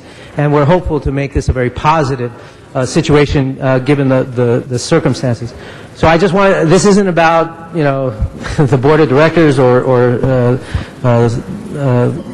Cecilia Glassman personally. This is about what is in the best interest of the city of Los Angeles. And I believe that filing a default action as quickly as possible is putting us in the best position to control our destiny with regard to that site. Thank you. Thank you. That was our last speaker. And so with that, we have action on this, Mr. Clerk? Yeah. I wanted to continue the item actually till the 13th. Okay. So if there's no objection, we'll continue that, the 14th, 1 week? Actually, you can continue till Monday, but then... I think it's the 17th. 17th, okay. Yeah, I'll be in DC. If there's no objection, we'll continue till the 17th then. Thank you very much. Appreciate your time today. Next item called special, please. Mr. President, is Council ready to take up items 8 and 13? Yes, I believe so. So we'll go ahead and Ms. Gruhl, Chair of our Transportation Committee. Thank you very much. Michael, from DOT? Mike? Thank you, colleagues. 8 we are fine with. In fact, if we can, we'll just go ahead and move on item number 8. Go ahead and vote on item number 8. Mr. LaBonge, if we'll just go ahead and vote on that 8, and then we'll go to 13 real quick. So if I could ask them to... Sure. Mr. Clerk, if you could prepare the roll on item 8. Tabulate the vote. 14 ayes. Thank you, Madam Clerk. Thank you. Forgive me. Colleagues, on item number 13, there's been distributed a document as well as if you look at this page, it has just a one-sheet item 13, which outlines the changes that are necessary in the call for projects submission. Each of the council offices have been working with DOT. This is not new to them, but please look at it. It would be an amendment to the council file from our Transportation Committee meeting. This would be the new document which has been presented here today. I know Mr. Garcetti has just a quick amendment as well, but all of you should be in favor of that. I don't know, Michael, if you want to add anything else. We've had any discussions, but we did not want to go forward with this without at least having you available and to be distributed, and for this document that you see before us outlines the changes. So, Mr. Garcetti, would you like to, before we vote on this item? Thank you very much, Ms. Gruhl. Yeah. Mr. Garcetti. He said... I want to thank the department for their great work on a number of different projects. As we looked a little bit more closely on one of them, which was the project to widen Western north of Sunset, Western Avenue, to create a right-hand turn lane on the northwest corner. Right now, that's a place where there's a lot of pedestrians who wait for the bus. It's a 20-foot sidewalk right now, and even as with 20 feet, it's very densely packed. To cut that to 12 feet or even 10 feet, I think makes it too crowded. And part of the reason it backs up there and why we don't have cars turning right there is because the bus stop is there. We have a pedestrian-oriented development on the south side where there's a proposal for a Target store at Western and Sunset. and right now the rapid bus stops there, the regular bus doesn't. Perhaps those could be consolidated down there, freeing up, our problem, solving it without having to bump the curb out and keeping, the pedestrians pushed up against the wall. So I'd like to thank you for the plan. We still have the plan, and we can look at it for the future, but I'd ask that we withdraw that from the submission that we're going to make right now, pending, I think, another way that we can solve that same traffic issue together. To do that right now, unfortunately, I think would kind of compound the problems right there for our bus riders, and would be a little premature before we build out what's happening just south of that. Okay. Thank you very much, Mr. Garcetti, Ms. Gruhl. There's no other speakers on the queue. Ms. Gruhl, you want to close? Ask for yes. Ms. Hahn? Yeah, I just wanted to talk about the 3 projects that were being removed from my district. Sounds like the Port of Los Angeles and the CRA withdrew those projects. Can you give me a little background on why they're removing those projects?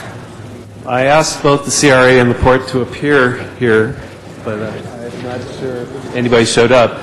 But the Port said that late last week that at the last minute they looked at their budget and they couldn't support doing these projects because of their budget limitations. The CRA said that they didn't have the resources to do the project. I'm not really... Yeah, I would really have liked to have quizzed the Port and the CRA on these projects. Actually, I just spoke with the Port of LA. They apologize that they cannot make the meeting today. I think there's a little bit of confusion as far as the attendance. But as Mike stated, and by the way, I'm Ken Husting with LADOT, they stated that because of the drop in port revenue, they were not able to put the money forward for these projects until, I guess, income is a little bit more certain. I mean, it's a matter of priorities for them, but and I don't know if somebody on my staff had been in discussions with them, but I was not aware, and I wish the Port and the CRA would have made their case to me before they agreed to withdraw these projects, because I think it's short-sighted. The Pedicat program was a very interesting idea, to sort of revitalize things that are going on in downtown, to make the connection between the waterfront and downtown, which has been a goal of ours for a long time. The Wilmington waterfront streetscape, it seems like, the wrong time to be withdrawing these projects. We can definitely suggest... Yes, what could you suggest? That we approve the list as it is with these as options. If you get together with the Port and... What happens if we approve all of them today and then... We could do that. I'd rather do that. I'd rather put these back in and then let me talk face-to-face with them, and if they can make the case why it makes sense, then we can pull them out. That makes sense. Is that okay with everybody? Okay, thank you. Thank you. Mr. Labange? I want all the projects that I wanted in, Ms. Gruhl, back in, and then we'll work it backwards. Is that okay, too? I'm teasing. Michael, I just want to thank you. There's certain things that are here. How are we communicating this to the public, and how does the call for projects work? And when's the next call? Just explain that. Hold my time. The calls are every 2 years, so the next call would be 2011. How do we communicate? I don't know how we communicate this with the public. I think what we should do is forward this to neighborhood councils and just say, and with a memo from you, Michael, and says, this is how the MTA works, so we have to do this because information is knowledge is power. There's some things in here. There's a very intense development that's proposed for the NBC Universal site, which I don't see the improvements that are necessary to help balance that need. I support the entertainment industry, but I'm concerned about a process that would not include the improvements. How would you say I would address my constituents if they looked at that list and they didn't see any improvements to the surrounding off-ramps? Hold my time. If the improvements are being required of the developer, that kind of project isn't eligible for MTA funding. So if it's an improvement that we require as part of the environmental process for the developer to make, then MTA won't fund that as part of the call. Okay, and now, is Maria here?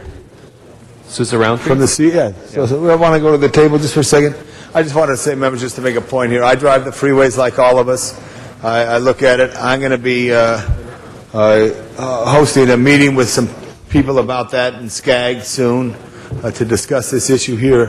There's some things that are what I call pinch points, that are easy fixes in a way, but I don't see it. And I was in Mr. Alicone's districts a couple Saturdays ago, and you get on at Osborne, and all of a sudden Van Nuys comes up. I mean, the pinch point just chokes the freeway. How do we identify some of these? Do we have to wait to 2011 to try to fix these? Yeah, we would need to work with Caltrans to work on those kinds But of state highways. what happens? We know right now. Let me just ask you a question here. This is why I wanted a freeway advocacy thing so we could discuss this beforehand. And I'm going to ask Mr. Parks. Okay, I want to put on some improvement for the 101 and the 134 interchange. Right now it's 2 lanes. It should be at least 3. And just let's start talking about it.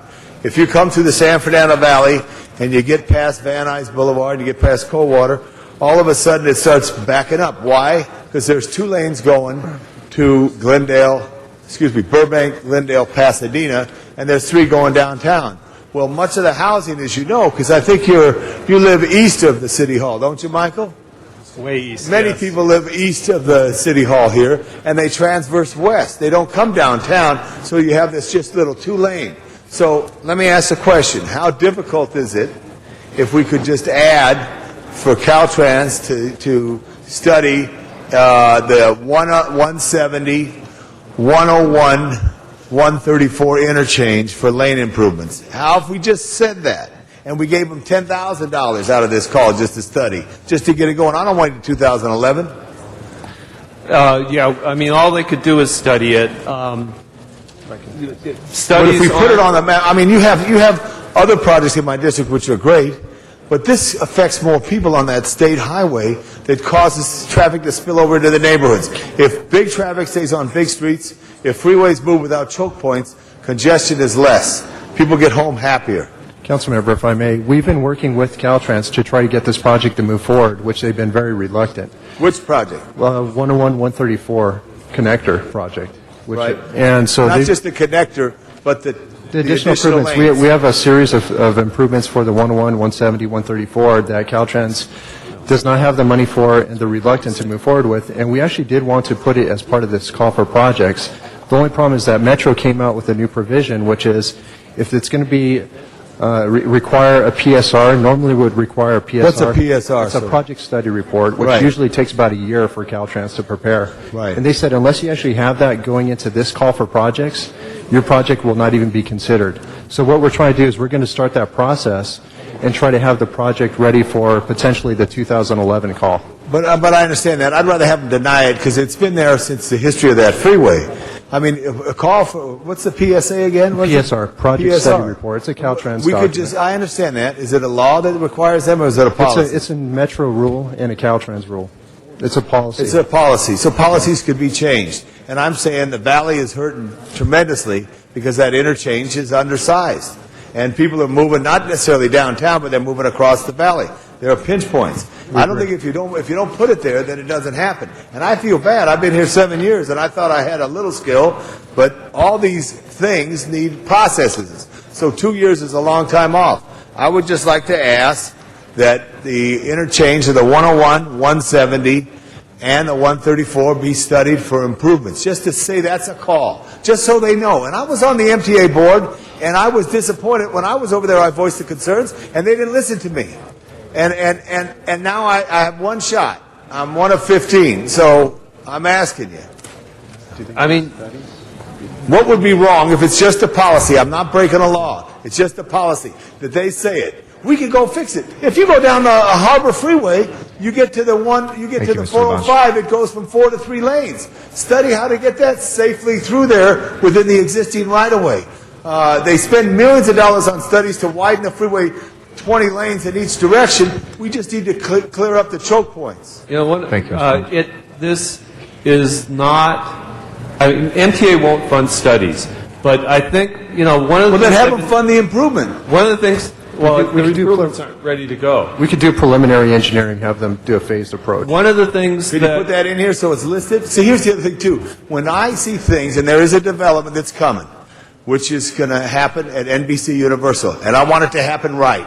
But I can't stand here and honestly look at you traffic engineers to say that what's proposed there is going to happen unless we make drastic changes. And always, those who do development, it's not like the Inland Empire where there's virgin land. They're dealing with the infrastructure that's there. Yeah. You know, one of the things that I've been... Thank you, Mr. Lunch. Been trying to work on with MTA for a long time is the City of LA belongs to a subcommittee of their TAC called Streets and Freeways. And virtually none of the freeway information goes to that subcommittee. And I've been fighting for a number of years to try and make that happen. And if we can get council support for that to happen, I'll make it happen. Talk to Maria. She knows my passion. Thank you, Mr. President. All right. I want to talk on that. There's going to be an unwritten request to fix that interchange on here that I'll continue to discuss. Okay, thanks. Thank you. Thank you. Mr. Rosendahl. Appreciate Mr. Labange's energy on this particular issue. Hello, everybody. How are you? What is our sensing?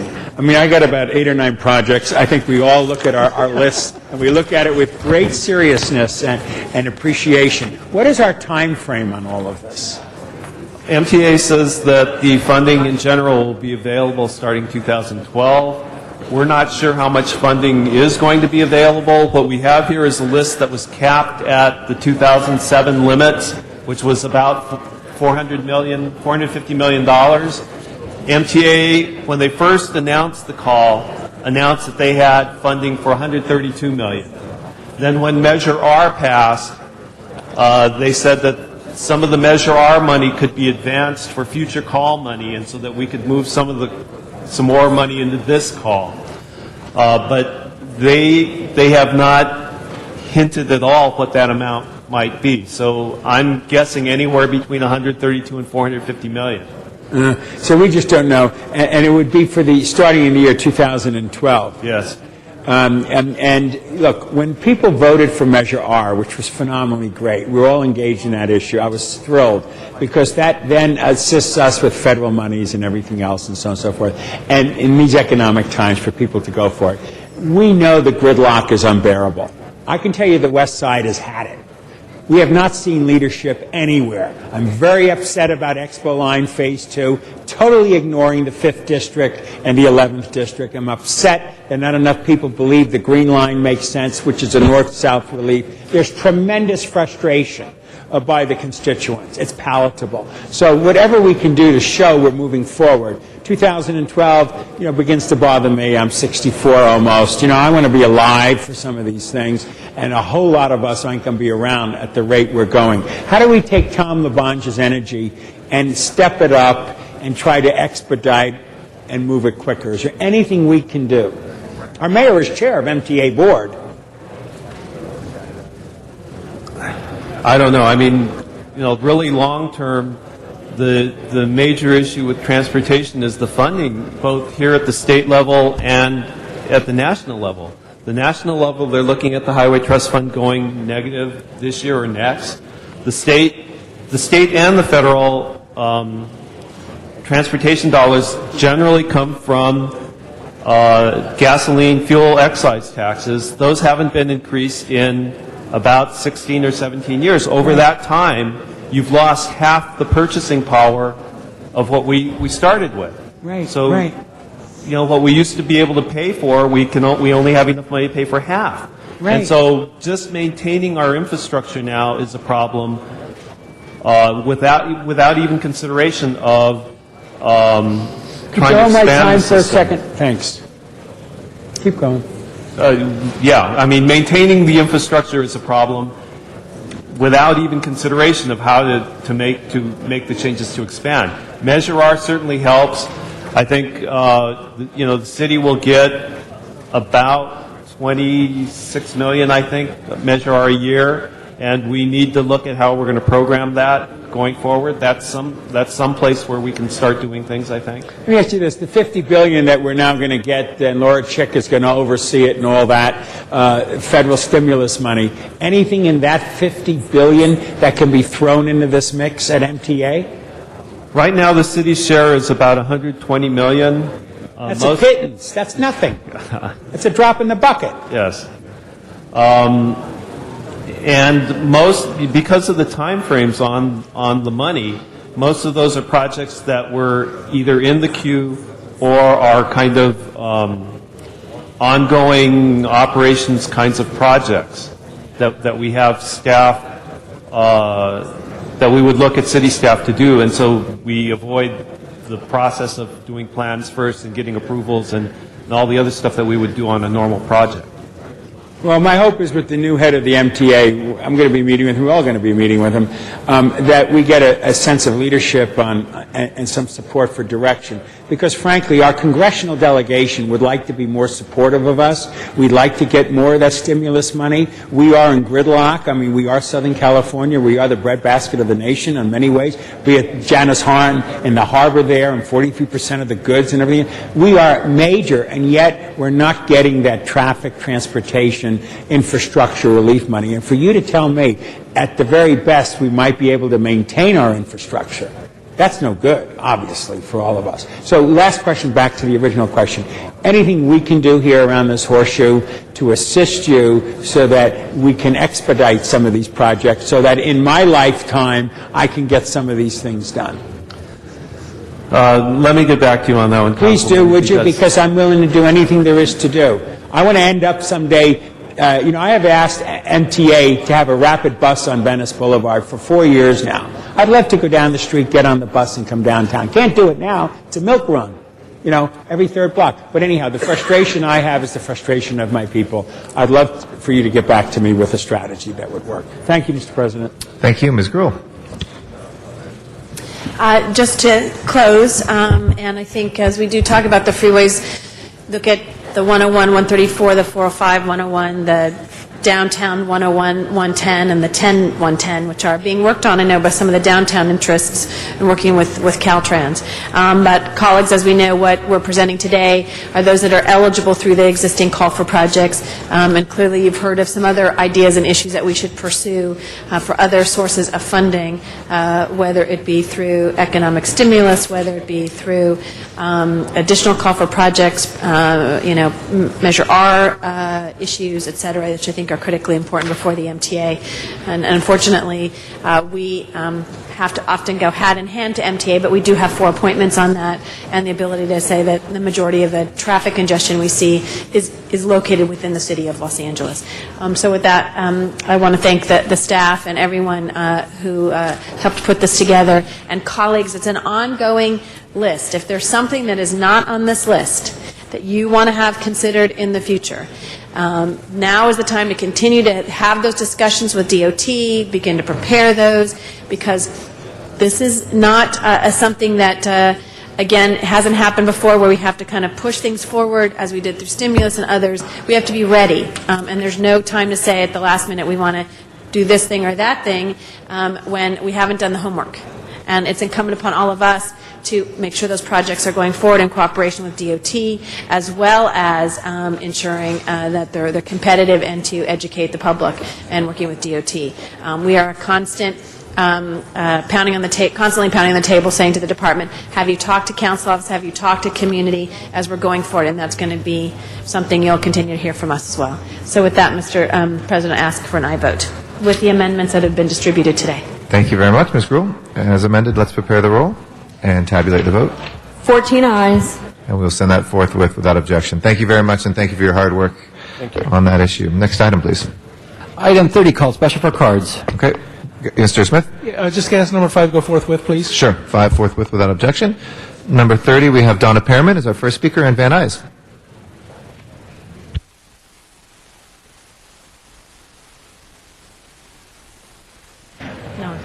We're standing by. We have Mr. Dog also here in council chambers. Mr. Dog here?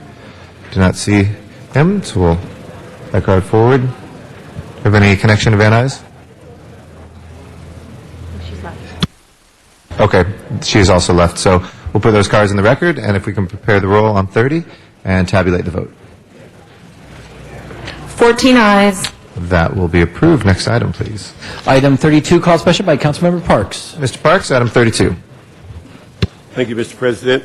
I would just like to give an update and also ask for your approval of this motion.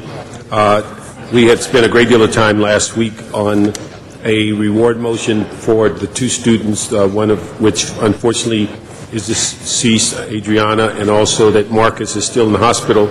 As an update, yesterday the defendant that was arrested in this case went to court and basically the next step is the preliminary hearing.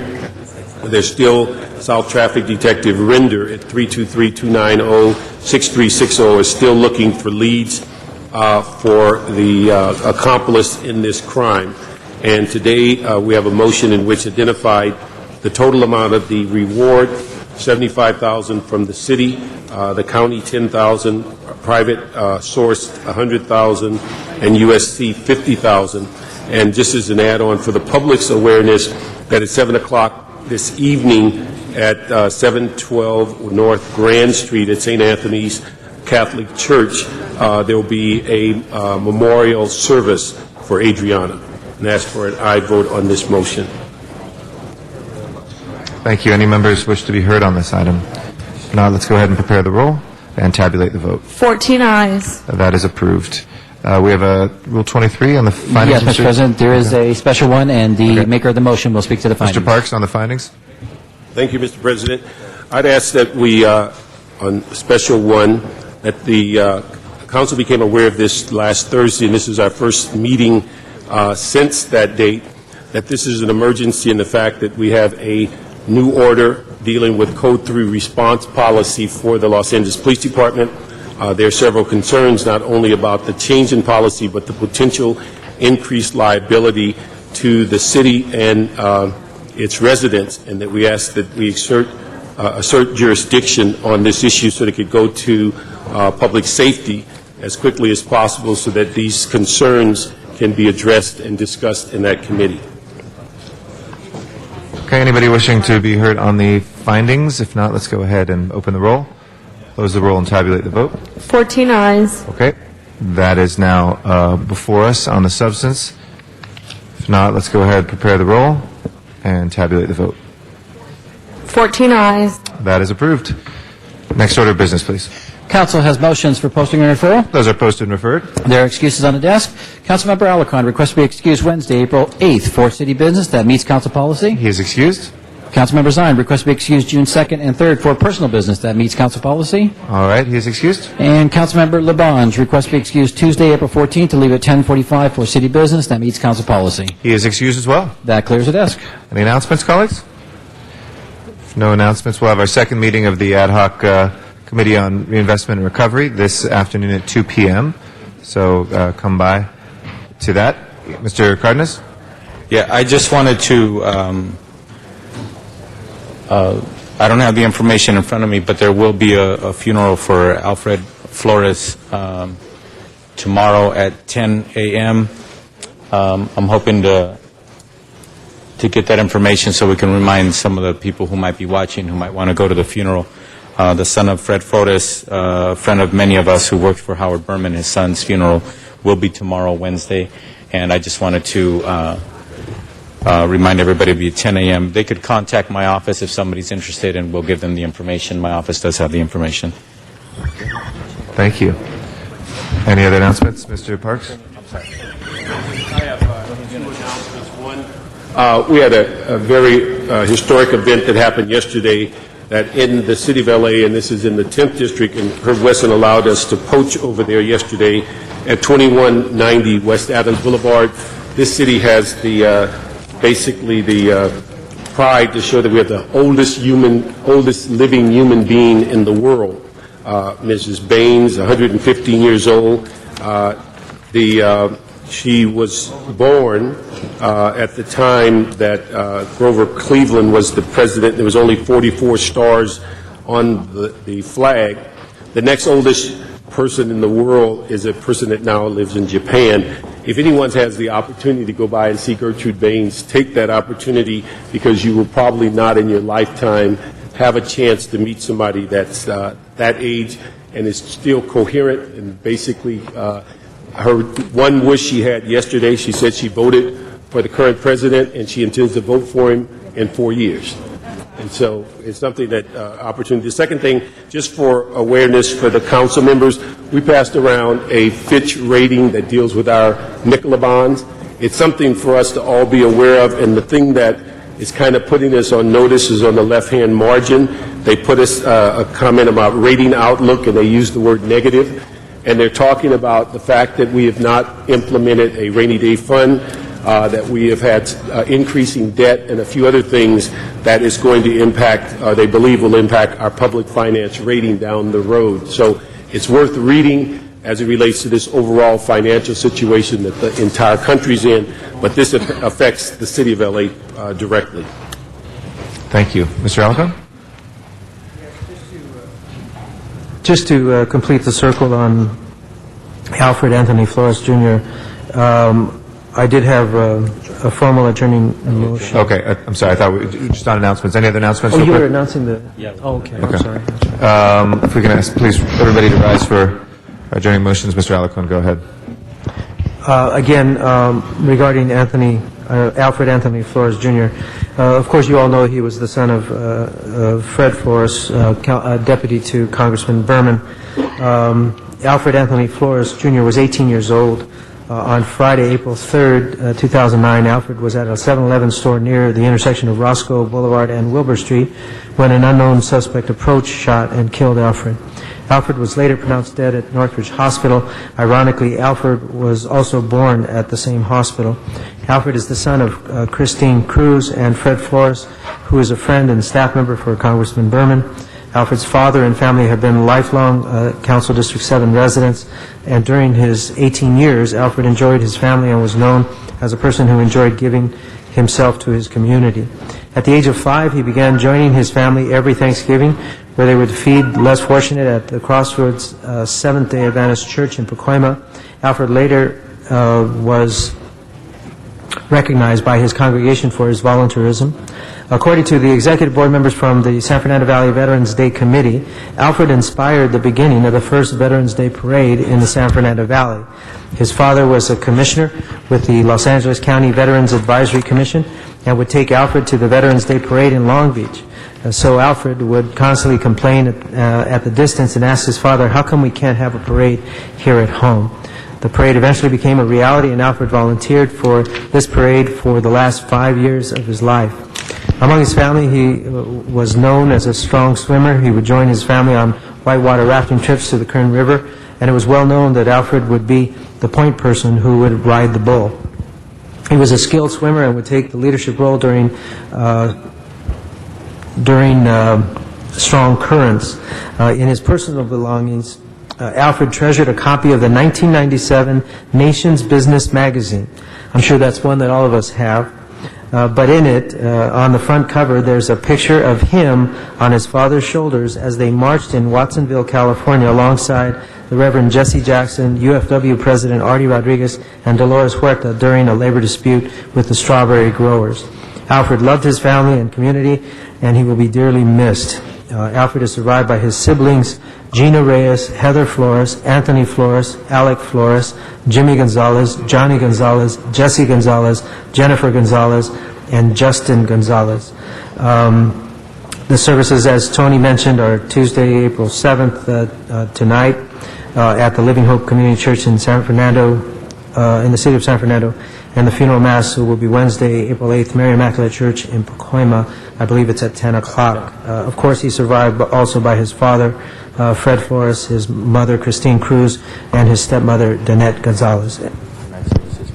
Thank you. And tonight's services are 5:30 to 8:30. Thank you, Mr. Alarcon. Yeah, we did a adjourning motion before with all members on that. Mr. Labange and then Mr. Rosendahl. Members, I ask we adjourn in memory of Alfredo Jorge Vallejo Cucalu, who recently passed away. He came to Los Angeles several years ago, but he immigrated from Ecuador and came to the East Coast first and was a longshoreman. As a longshoreman, he worked very hard and saved his money and came to California. Come back to California, he developed a wonderful family that had great caring children. He is survived by his wife Maria, his daughters Esperanza and Glinda, and his son Jorge and Victor. I ask we adjourn in memory of Jorge Alfredo Vallejo Carleon. Thank you. Mr. Rosendahl. Thank you, Mr. President. Members, Ernest Anthony Radovic, who is the father of Mark Radovic, who is a constituent involved in community issues in the Venice area. Ernest was a commander of the U.S. Navy, retired and beloved husband, father, grandfather, and great-grandfather. At age 92, he died peacefully at his home in Santa Monica with members of his family at his side on March 24th. A member of America's greatest generation, he will be remembered fondly as a man of integrity and decency, care for his family, a generous spirit, great energy, wide-ranging interests, and important professional achievements, some of the most significant for his country. Ernie was born in Cleveland, Ohio on June 13, 1916, to Louise and Rosalia Radovic, who had immigrated from Slovenia. Then it was Austria. He graduated from Collinwood High School in June 1934 and received a B.S. in chemistry from John Carroll University in 1938 and an M.S., a master's in 1940 from Case Western Reserve University. Called up before World War II, he served on the destroyer, the USS Lawrence, guarding the Pacific coast in 1940 to 41. He then led efforts at the Naval Bureau of Ordnance in Washington, D.C. to develop the Navy's lead computing technology, which adopted the Army Air Force Bomber Fire Control Directors, the swirling turret design seen in B-29s on shipboard use. In 1944, he volunteered again for sea duty and shipped out on a plank holder, an assistant gunnery officer on the new cruiser USS Atlanta, and helped transfer it through the Panama Canal to the Pacific Theater. In his retirement, he worked as a volunteer for the Union of Concerned Scientists. He was a member of the LaGrange, Illinois Lodge of the Masonic Order, the Santa Monica Bay Council of the Knights of Columbus, and the Omar Bradley chapter of the Military Order of the World Wars. He took on an active role in 1991, supporting the independence and recognition of Slovenia, the birthplace of his parents. He will be greatly missed by his loving wife, Gail, and cherished children, Charles Radovic, and daughter-in-law, Lori, Carol Ann Radovic, Mark Radovic, as I mentioned, a constituent, Stephen Radovic, Lisa Radovic, and Janice, her Gordonson, dear grandchildren, Kevin Radovic, Nicole Radovic, Michael T. Nakama, Missouri Cohen, Elena, and Sojourn Garnes, apologize for mispronunciation, and precocious great-grandchild Mira Radovic, and his brothers Albert, Carl, and his cousin Wolfgang G. Smith. May Ernest Anthony Radovic rest in peace. Thank you. With that, Mr. Clerk, please call the roll. We'll next be in session tomorrow. That will be April the 8th, 2009. Until then, Los Angeles City Council is adjourned. Have a great afternoon.